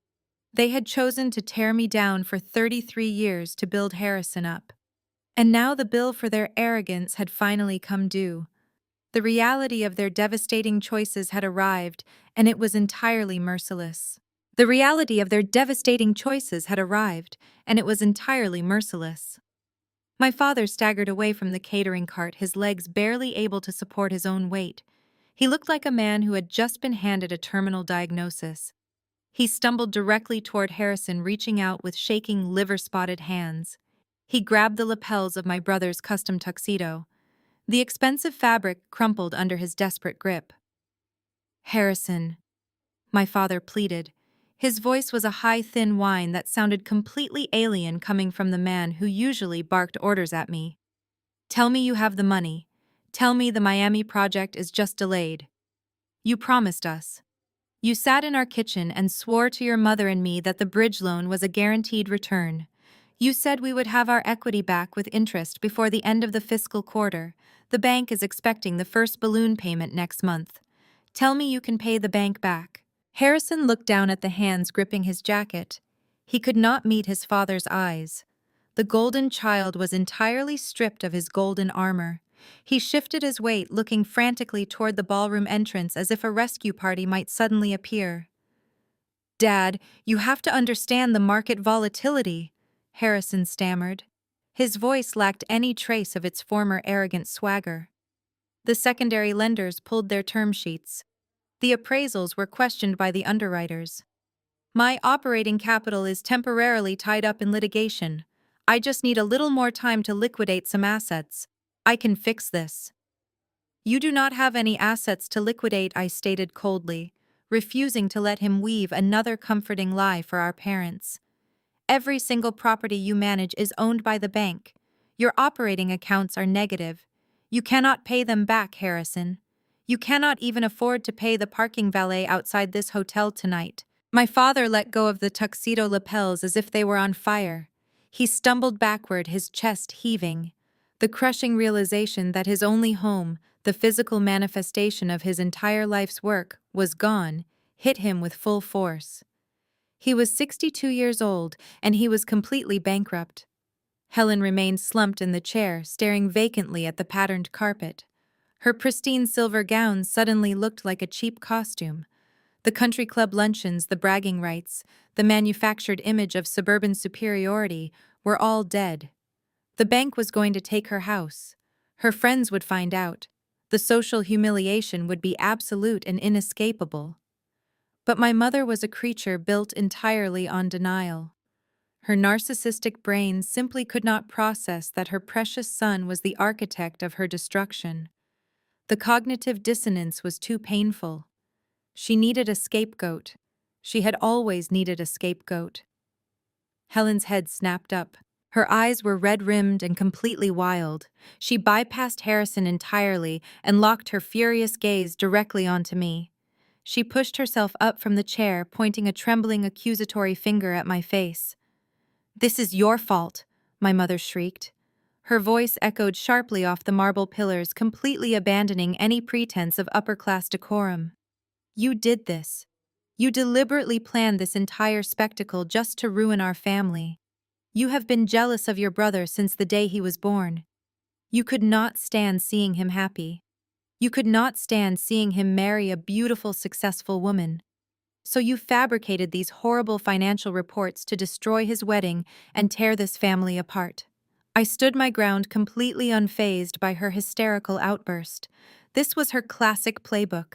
Attack, deflect, and blame the victim. "You are a monster, Clara," she continued, taking a threatening step toward me. Tears of rage streamed down her heavily powdered cheeks, ruining her expensive makeup. "We gave you everything. We fed you, we housed you.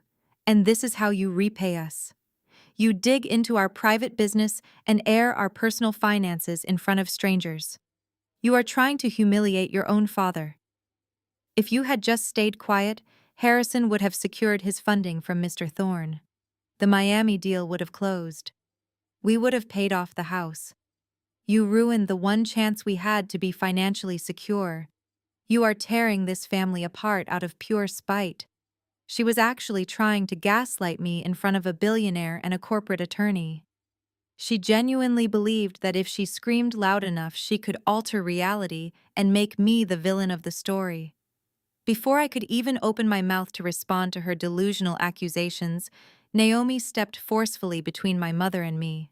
The bride stood tall and imposing in her white lace gown, radiating the terrifying authority of a senior legal partner.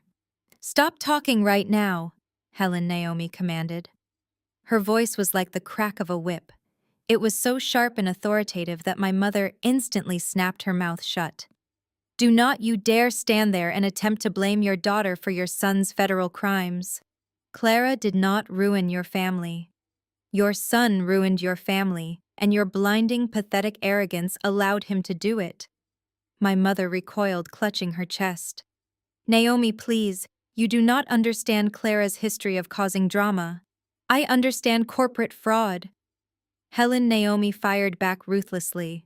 "I understand wire fraud, forged appraisals, and default judgments. Clara did not fabricate a single number in that ledger. She provided a certified forensic audit. She did her job. And in doing so, she saved me from legally binding myself to a prolific con artist. She saved my family from having our pristine reputation dragged through the mud of a federal indictment." Maxwell Thorne moved forward, standing shoulder to shoulder with his goddaughter. He looked down at my mother with an expression of absolute disgust. "You are blaming Clara because she turned on the lights in a dark room," Maxwell stated, his deep voice vibrating with anger. "Your son built a house of cards using stolen money and fraudulent documents. Clara did not create the debt. She merely exposed it. If Harrison had managed to pitch his fake portfolio to my fund today, my compliance officers would have flagged him for federal investigation by Monday morning. The FBI would have been knocking on your front door before the end of the month." My father let out another miserable groan, sinking down onto a nearby chair and burying his face in his hands. "The reality is very simple," Maxwell continued mercilessly. "Your son is a criminal. You enabled him. You mortgaged your only asset to fund a lie. The bank is going to take your house, and there is absolutely no one to blame but yourselves. Your golden child bankrupted you, and your scapegoat is the only person here operating with any shred of integrity. Deal with it." My mother stood completely frozen. The combined unrelenting reality presented by Naomi and Maxwell. Thorne had finally shattered her last remaining defense mechanism. The gaslighting had failed spectacularly. There was nowhere left to hide. Harrison stood in the center of our disintegrating circle, completely stripped of his arrogant charm. The silence in the hallway was absolute, broken only by the distant, muffled bass of the wedding band still playing obliviously in the main ballroom. He looked at Maxwell Thorne, whose face was carved from granite. He looked at Naomi, whose eyes held nothing but icy contempt. He realized with sudden and terrifying clarity that the wealthy connections he had banked his entire life on were officially gone. There would be no venture capital bailout.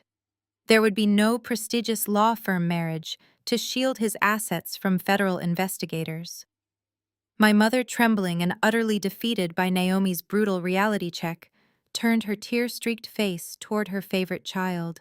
She reached out a shaking hand toward him, desperately seeking the familiar comfort of his empty promises. "Harrison," my mother pleaded, her voice a fragile, broken whisper. "Please, just tell us how we are going to fix this. Tell us how we are going to save the house. We gave you everything we had. We took out that line of credit because you swore on your life that we would be safe." Harrison looked at the woman who had worshipped the ground he walked on for 35 years. Instead of offering an apology, instead of falling to his knees and begging for forgiveness for bankrupting his own parents, his handsome face contorted into an ugly, vicious sneer. The cornered animal finally lashed out, and he aimed his fangs directly at the people who had fed him. He violently swatted my mother's hand away. "Do not touch me," Harrison spat. His voice dripped with pure, unadulterated venom. Helen recoiled as if she had been burned, stumbling backward until she hit the floral wallpaper. Richard's head snapped up from his hands, his eyes wide with shock. "Harrison!" My father gasped, horrified by the sudden violence in his son's tone. "That is your mother. Do not speak to her that way. I will speak to her however I want." Harrison snarled. He stepped aggressively toward the two people who had sacrificed my entire childhood to build his pedestal. He was completely unhinged now. The charming facade had entirely evaporated, leaving nothing but a toxic, entitled narcissist, desperate to deflect the blame for his colossal failures. "You want to know how we are going to fix this? We are not. Because this is your fault. All of this is your fault." My parents stared at him, utterly paralyzed by the sheer audacity of his accusation. "Our fault." My mother choked out, fresh tears spilling over her eyelashes. "We gave you every single dollar we had to our names. And it was not enough." Harrison roared, his voice echoing harshly off the marble floors. "It was never enough. If you weren't so poor, I wouldn't have had to take out loans to look successful." The absolute cruelty of his words hung in the air, sharp and lethal. He paced back and forth, gesturing wildly at their rented formal wear. "You put this immense pressure on me from the day I was born. You wanted a son who could brag at the country club. You wanted a real estate mogul to show off to your pathetic middle-class friends. You demanded a golden child, so I gave you one. I gave you the perfect image. But you expected me to build an empire on a peasant's budget." He pointed a manicured finger directly at my father's chest. "You act like you made some massive noble sacrifice by giving me the equity from your boring suburban house. $200,000 is nothing. It is a pathetic drop in the bucket in the commercial market. I needed millions just to get a seat at the table with men like Mr. Thorne. I had to forge those appraisals. I had to move that money around. I had to break the law because you two were entirely useless as financial backers." My father opened his mouth, but no sound came out. The man who had confidently lectured me about contributing to the family wealth just 30 minutes ago was now being verbally eviscerated by his own creation. Harrison was not done. He was determined to scorch the earth completely. "You drained Claire's college fund 15 years ago, and you acted like you handed me the keys to the kingdom. It bought a basic sports car. That is it. You drove her away, you treated her like garbage, all because you wanted to pretend you were elite. And now you stand here crying because your bad investment did not pay off. You forced me into this corner. You made me desperate. You wanted the prestige of a billionaire lifestyle, but you brought a coupon-clipping bank account to the table." The devastation on my parents' faces was absolute. It was a visceral, soul-crushing agony that radiated from their very bones. I watched them absorb the true colors of the sun they had elevated above all reason and logic. They had spent 33 years alienating their highly competent, loyal daughter to feed the ego of a monster. They had mortgaged their only shelter to buy his love and secure his status. And in their darkest hour, standing on the absolute brink of total financial ruin and public humiliation, the son they had worshipped looked at them with nothing but profound disgust. Richard let out a dry, broken sob. The fight completely left his body. He looked at his son, seeing the greedy, manipulative fraud standing before him without any rose-colored glasses, and the illusion finally shattered into a million irreparable pieces. The golden boy was gone. In his place stood a federal criminal who blamed them for not funding his felony properly.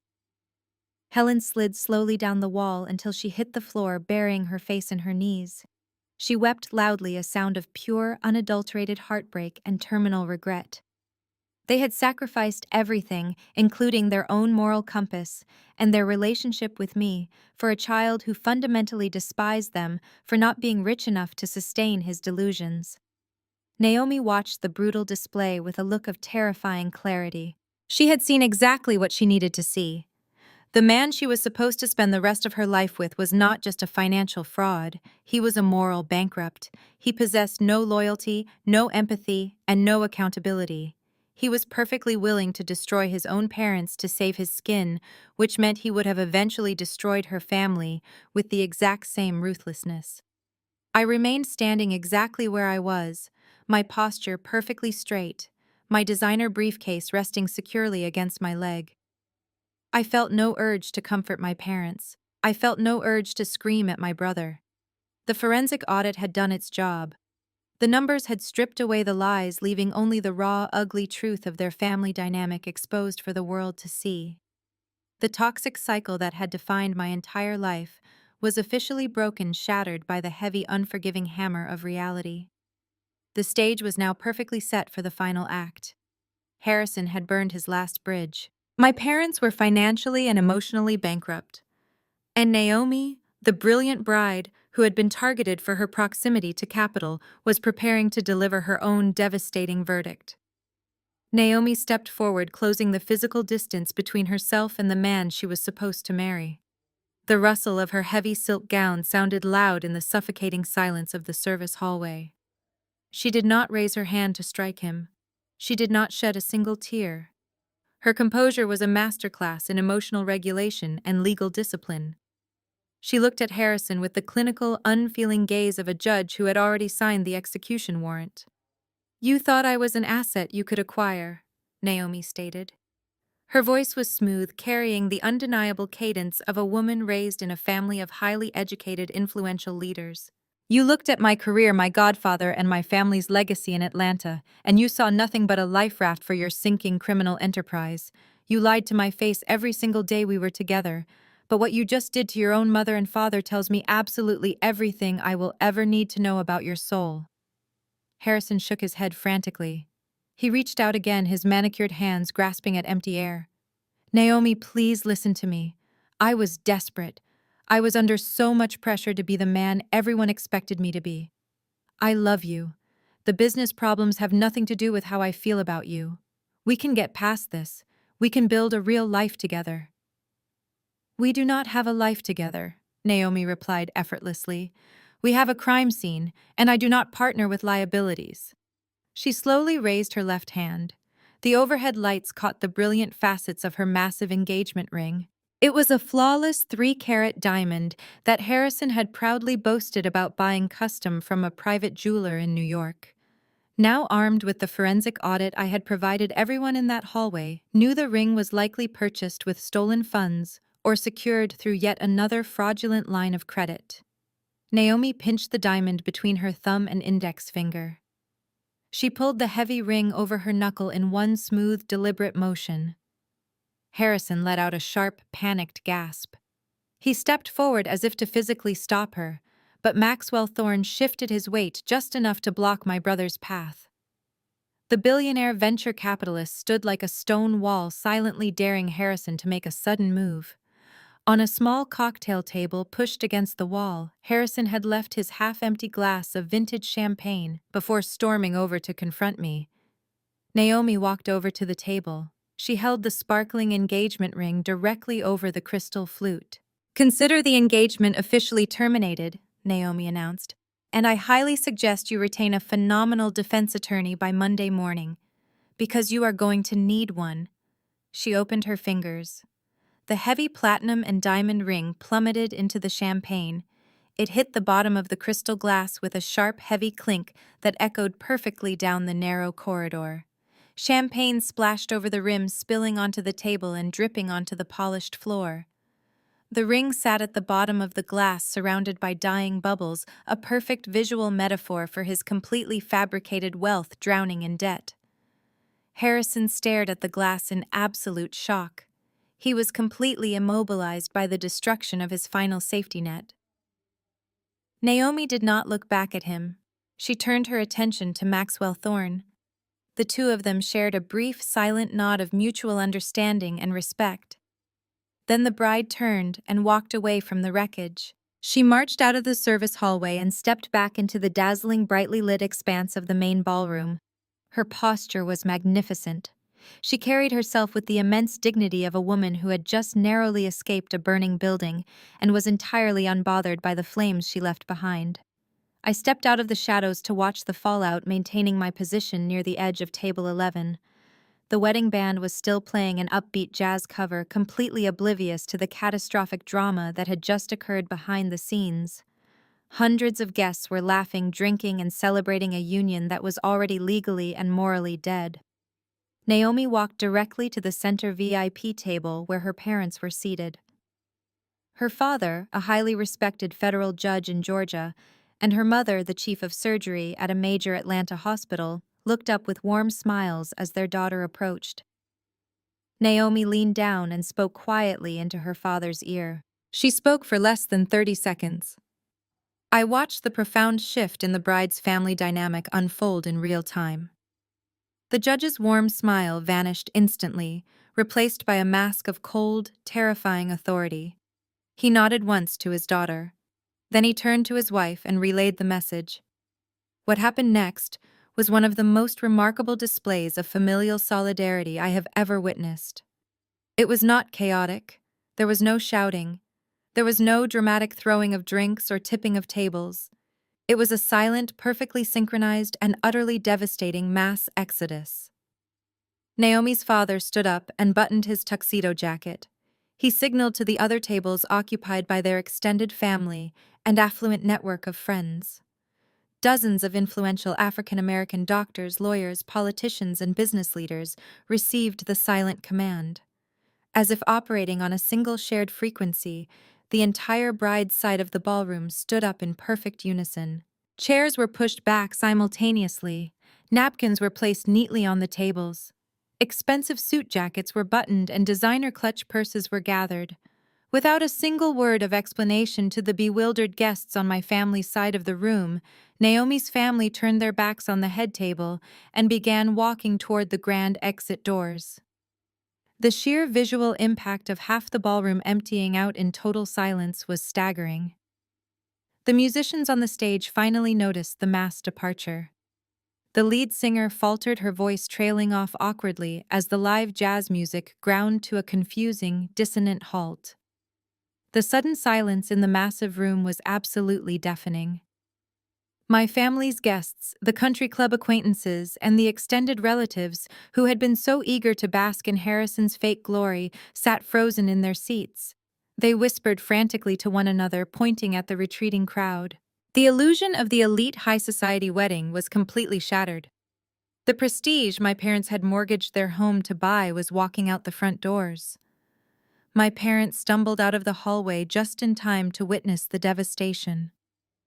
Helen let out a strangled wail, reaching out toward the retreating crowd, but Richard pulled her back. They were entirely powerless to stop the exodus. They stood shivering in their expensive clothes, watching the reality of their social and financial ruin unfold before their eyes. Naomi led her family out of the Ritz-Carlton, with her head held high, surrounded by a protective wall of people who genuinely loved and valued her. They did not look back. They did not demand explanations. They simply removed their presence, their status, and their credibility from a fraudulent event. The massive floral-draped ballroom suddenly felt incredibly hollow. The reception was officially dead. The towering wedding cake sat untouched in the corner. The champagne towers sparkled uselessly under the chandeliers. The lavish party my parents had destroyed their financial future to host was now nothing more than a highly decorated crime scene waiting for the authorities to arrive.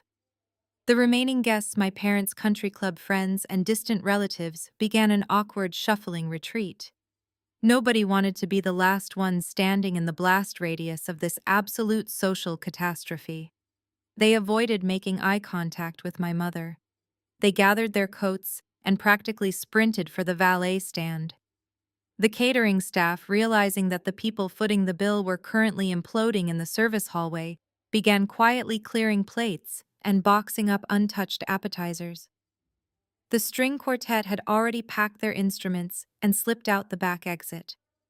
Within 15 minutes, the grand $150,000 ballroom was completely deserted. The silence was heavy, broken only by the clinking of dishes from the kitchen and the ragged, uneven breathing of my parents. Helen stood in the center of the abandoned dance floor. She looked around at the empty chairs, the discarded cloth napkins, and the half-empty glasses of expensive champagne. Her mind was frantically trying to process the absolute ruin of her social standing.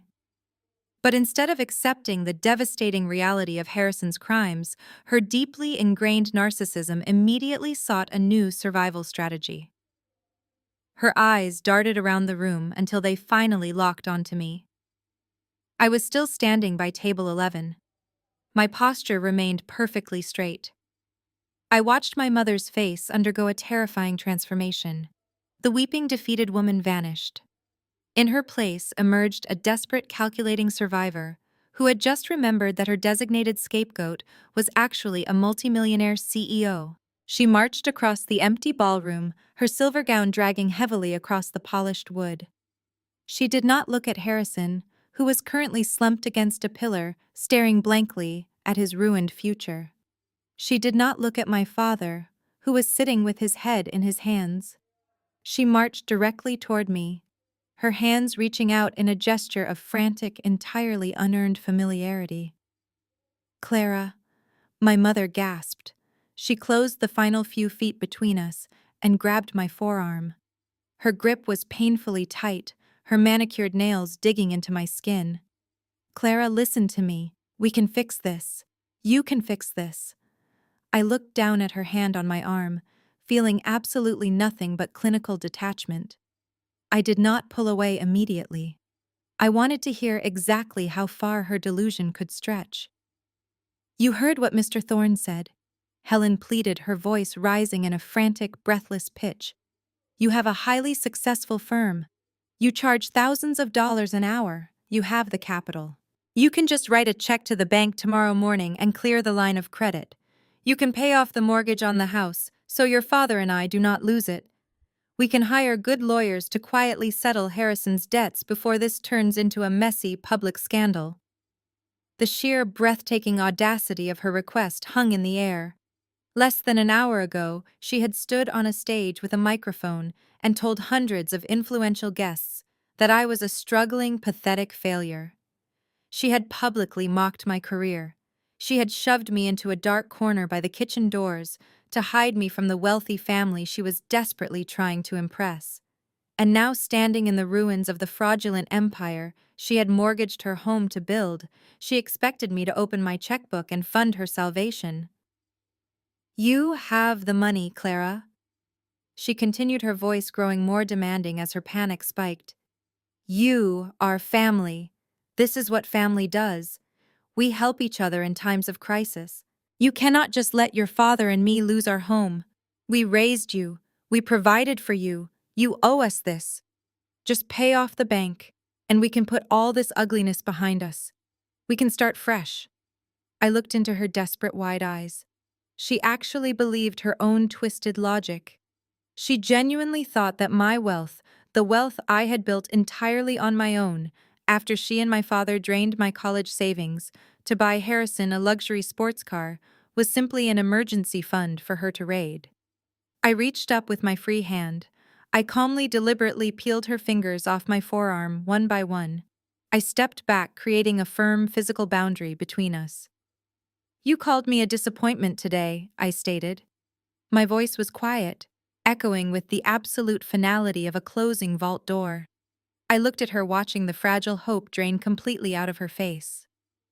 "You stood on that stage in front of a room full of strangers and told them I was the one you worried about. You apologized for my presence. Now you want the disappointment to pay for your pride," Helen stammered, raising her hands in a defensive gesture. "I was just making a speech, Clara. I did not mean it. You know how weddings are. People exaggerate. I was just trying to make your brother look good for his new in-laws. It was just a silly social performance. You cannot hold that against us when our entire lives are on the line." "It was not a performance, Mom," I corrected her ruthlessly. "It was exactly who you are.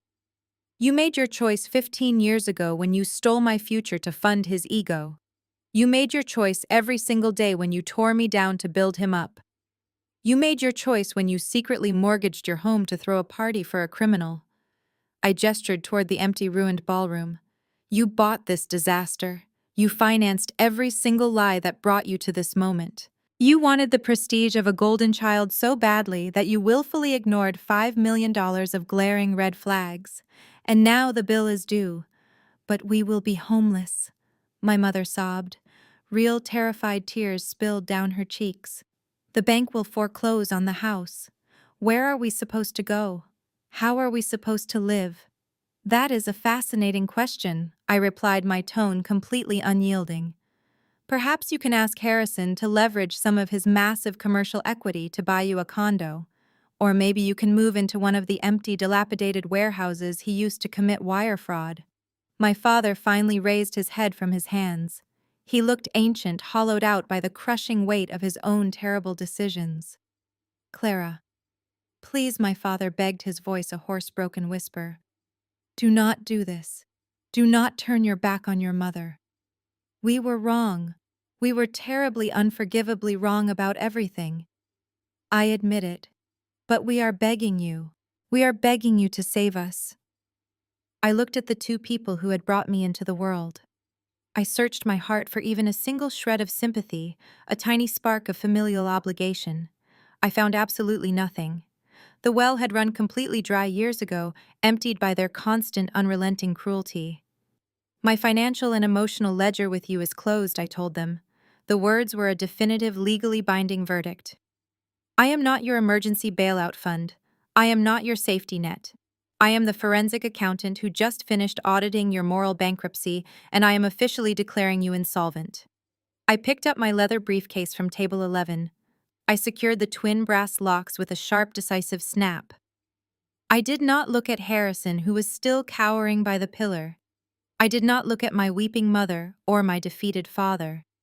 I turned my attention back to Maxwell Thorne, who had been silently observing the entire confrontation with an expression of profound approval. The personal boundaries had been firmly established, but the professional consequences of Harrison's actions were far from over. The real catastrophic legal nightmare for the golden child was just beginning. I turned away from my weeping mother and looked past my broken father. My eyes locked onto Harrison. He was still leaning heavily against the marble pillar, his custom tuxedo jacket wrinkled and his expensive silk tie hanging loose around his neck. He looked completely hollowed out, staring blankly at the empty space where his bride and her influential family had been standing just moments ago. In his mind, he had already lost everything. He had lost the wealthy marriage, the venture capital funding, and the fake prestige he had spent a decade cultivating. He genuinely believed that being broke and publicly humiliated was the absolute worst thing that could happen to him tonight. He was incredibly wrong. You think the bleeding stops here, Harrison? I asked. My voice carried clearly across the deserted dance floor, sharp and precise. You think Naomi walking out that door and taking her family's money with her is the end of the story? You think you get to just file for Chapter 11 bankruptcy on Monday morning, wipe your hands clean of the $5 million debt, and slink away to start another shell company somewhere else? Harrison flinched at the sound of my voice. He slowly raised his head, his eyes bloodshot and frantic. He did not have the energy left to yell or posture. What more do you want from me, Clara? He rasped. His voice was a pathetic, raspy whisper. You won. You ruined my wedding. You exposed the debt. You proved to everyone that you are the smart one, and I am a failure. Are you happy now? Just leave me alone. I am not doing this to be happy. Harrison, I replied. I gripped the handle of my briefcase. I am doing this because I am a professional, and professionals do not leave loose ends. I glanced at Maxwell Thorne. The billionaire venture capitalist stood perfectly still, his hands resting casually in his pockets. He watched my brother with the clinical, unfeeling gaze of a predator observing a trapped rat. Did you really think a firm like Thorne Global Ventures could just quietly decline your pitch and walk away after discovering massive systematic fraud? I asked my brother. Did you actually believe that a multi-billion-dollar investment fund operates on the honor system? Harrison frowned, his sluggish brain struggling to process my words. What are you talking about? He mumbled. Investors pass on pitch decks all the time. It is a civil matter. It is just a business dispute. It is not a civil business dispute when you cross state lines to commit bank fraud, Maxwell Thorne interjected. His deep, booming voice echoed terrifyingly in the empty ballroom. My father lifted his head from his hands. His tear-streaked face morphed into a mask of fresh, unadulterated horror. He looked between this billionaire and his golden child. I operate a highly regulated financial institution. Harrison Maxwell explained with brutal surgical clarity. My partners and I are fiduciaries. When we commission a forensic audit and uncover undeniable documented evidence of federal wire fraud, mortgage fraud, and the deliberate falsification of commercial assets, we do not just toss the file into the shredder and wish you good luck on your future endeavors. The color drained completely from Harrison's face, leaving him a sickening ashen gray. His jaw dropped open, but no sound came out. When Vanguard Intelligence delivered the final audit report to my desk on Thursday afternoon, Maxwell continued relentlessly. I did not just read it, I handed it directly to my general counsel. My legal team spent the entire day Friday compiling your fraudulent loan applications, your fake tenant lease agreements, and the metadata. Clara's team scraped from your offshore shell companies. Harrison staggered forward, his hands reaching out in a gesture of blind panic.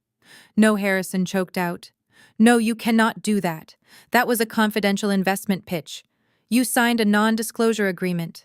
A non-disclosure agreement does not cover active ongoing federal felonies. I shot back, shutting down his pathetic legal defense instantly. Maxwell nodded in agreement. We did not just reject your funding request, Harrison. My legal team formally forwarded Clara's entire forensic audit to the Securities and Exchange Commission and the Federal Bureau of Investigation. My mother let out a shrill, ear-piercing scream. She scrambled up from the floor, her silver gown tangling around her legs. She rushed toward Harrison and threw her arms around him as if she could physically shield him from the words being spoken. The FBI, she wailed, her voice cracking with pure terror. No, no, no. My son is not a criminal. He is a businessman. Clara, tell him to stop. Tell him to take it back. I cannot take it back, Mom, I said, looking at her desperate, tear-soaked face with absolute detachment. And neither can he. The moment Harrison transmitted those fake bank statements across state lines, using a digital network, he committed interstate wire fraud. The files are already in the hands of federal agents. Harrison collapsed to his knees. The sheer crushing reality of his situation physically forced him to the ground.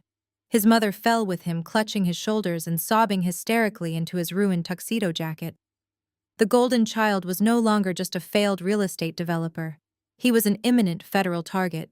You are going to be indicted, Harrison, I stated, ensuring there was absolutely no ambiguity left in the room. The banks you defrauded will freeze all of your personal and business accounts by Monday morning. The secondary lenders you lied to will file civil suits to liquidate whatever assets you have left, but that will be the least of your problems. The Department of Justice does not negotiate with con artists who forge commercial appraisals. You are facing mandatory minimum sentencing. You are looking at a very long, very bleak stretch in a federal penitentiary. My father let out a long, agonizing moan. He slumped sideways in his chair, staring blankly at the ornate ceiling of the Ritz-Carlton ballroom. The absolute destruction of his family line was complete. The son he had sacrificed my entire childhood to elevate was going to prison. The legacy he had bragged about at the country club was going to be broadcast on the evening news as a cautionary tale of greed and spectacular stupidity. I did not feel a single ounce of guilt. I had not forced Harrison to break the law. I had not forced my parents to mortgage their home to fund his ego. They had all operated with staggering arrogance, assuming the rules of reality simply did not apply to them. They believed their own manufactured hype so deeply that they forgot the math always catches up in the end. I turned my back on the pathetic scene of my mother weeping over my brother on the dance floor. The karma was absolute. It was perfectly balanced and entirely self-inflicted. I adjusted my grip on my briefcase, ready to deliver the final brutal update regarding the house my parents had foolishly leveraged to pay for this beautiful disaster. The legal payoff was complete. The golden child was finished. Now it was time to address the physical cost of their pride. Is there a specific detail you would like me to focus on in the next section regarding the foreclosure and the new alliance? I turned my gaze back to my parents. They were kneeling on the polished hardwood floor, still clutching the weeping remnants of their golden child. The illusion of their elite status was entirely gone, replaced by the grim, undeniable reality of their financial ruin. Dad. Mom, I said. My voice was calm and measured, slicing through their sobs. There is one final detail you need to understand about the home equity line of credit you took out for this wedding. My father looked up, his eyes bloodshot and terrified. When Harrison told you he was handling the monthly interest payments on that loan, I continued, he was lying. He has missed the last 3 consecutive payment cycles. The bank filed the official notice of default on Thursday morning. Your house is currently in active pre-foreclosure. Helen gasped, releasing Harrison to press her hands against her own mouth. Richard seemed to age another 10 years in an instant. No, my father whispered. We have lived in that house for 30 years. We will lose everything. You already have, I stated coldly. The irony is that I currently hold enough liquid capital in my personal accounts to pay off your entire mortgage and clear the lien by tomorrow morning without even feeling the financial impact. I could save your home with a single phone call.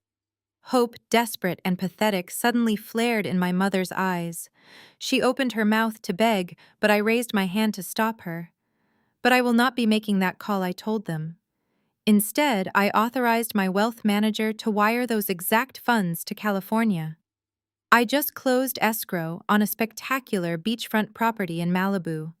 It has panoramic views of the Pacific Ocean, and there is absolutely no guest room reserved for either of you.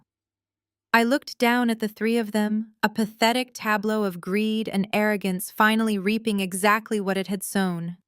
You made your choices, I said, my voice ringing with absolute finality. Enjoy your golden child. I turned my back on them for the last time. I adjusted my grip on my leather briefcase and walked away. Maxwell Thorne fell into step beside me, offering a silent nod of respect as we exited the deserted service hallway and walked through the grand empty ballroom. We bypassed the towering, untouched wedding cake and stepped out through the heavy glass doors of the Ritz-Carlton into the cool, refreshing night air. A sleek black town car was waiting for me at the valet stand. The driver opened the door and I slid into the quiet, luxurious leather interior. As the car pulled away from the curb, leaving the ruined hotel and my toxic family far behind, my phone vibrated in my pocket. I pulled it out and looked at the glowing screen. It was a message from an unknown number, but the signature at the bottom made me smile. It was from Naomi. The text was sharp, professional, and incredibly lucrative. Clara, the message read, your forensic audit was flawless. My corporate law firm in Atlanta handles massive merger and acquisition disputes. We frequently need elite intelligence contractors to vet our targets. I would like to propose an exclusive, highly profitable corporate partnership between my firm and Vanguard Intelligence. Let us schedule a video call for Monday morning. Best, Naomi. I locked my phone and leaned back against the headrest. I let out a long, deep breath, feeling lighter than I had in 33 years. 2 powerful, intelligent women who had been targeted and manipulated by the exact same toxic family were now forging an unstoppable alliance. The cycle of abuse was entirely broken. My parents and my brother were trapped in the inescapable prison of their own financial destruction. I looked out the window at the glittering city lights, a genuine smile spreading across my face. I finally understood the ultimate truth. The absolute best revenge is not anger or shouting. The best revenge is unbothered, immense success.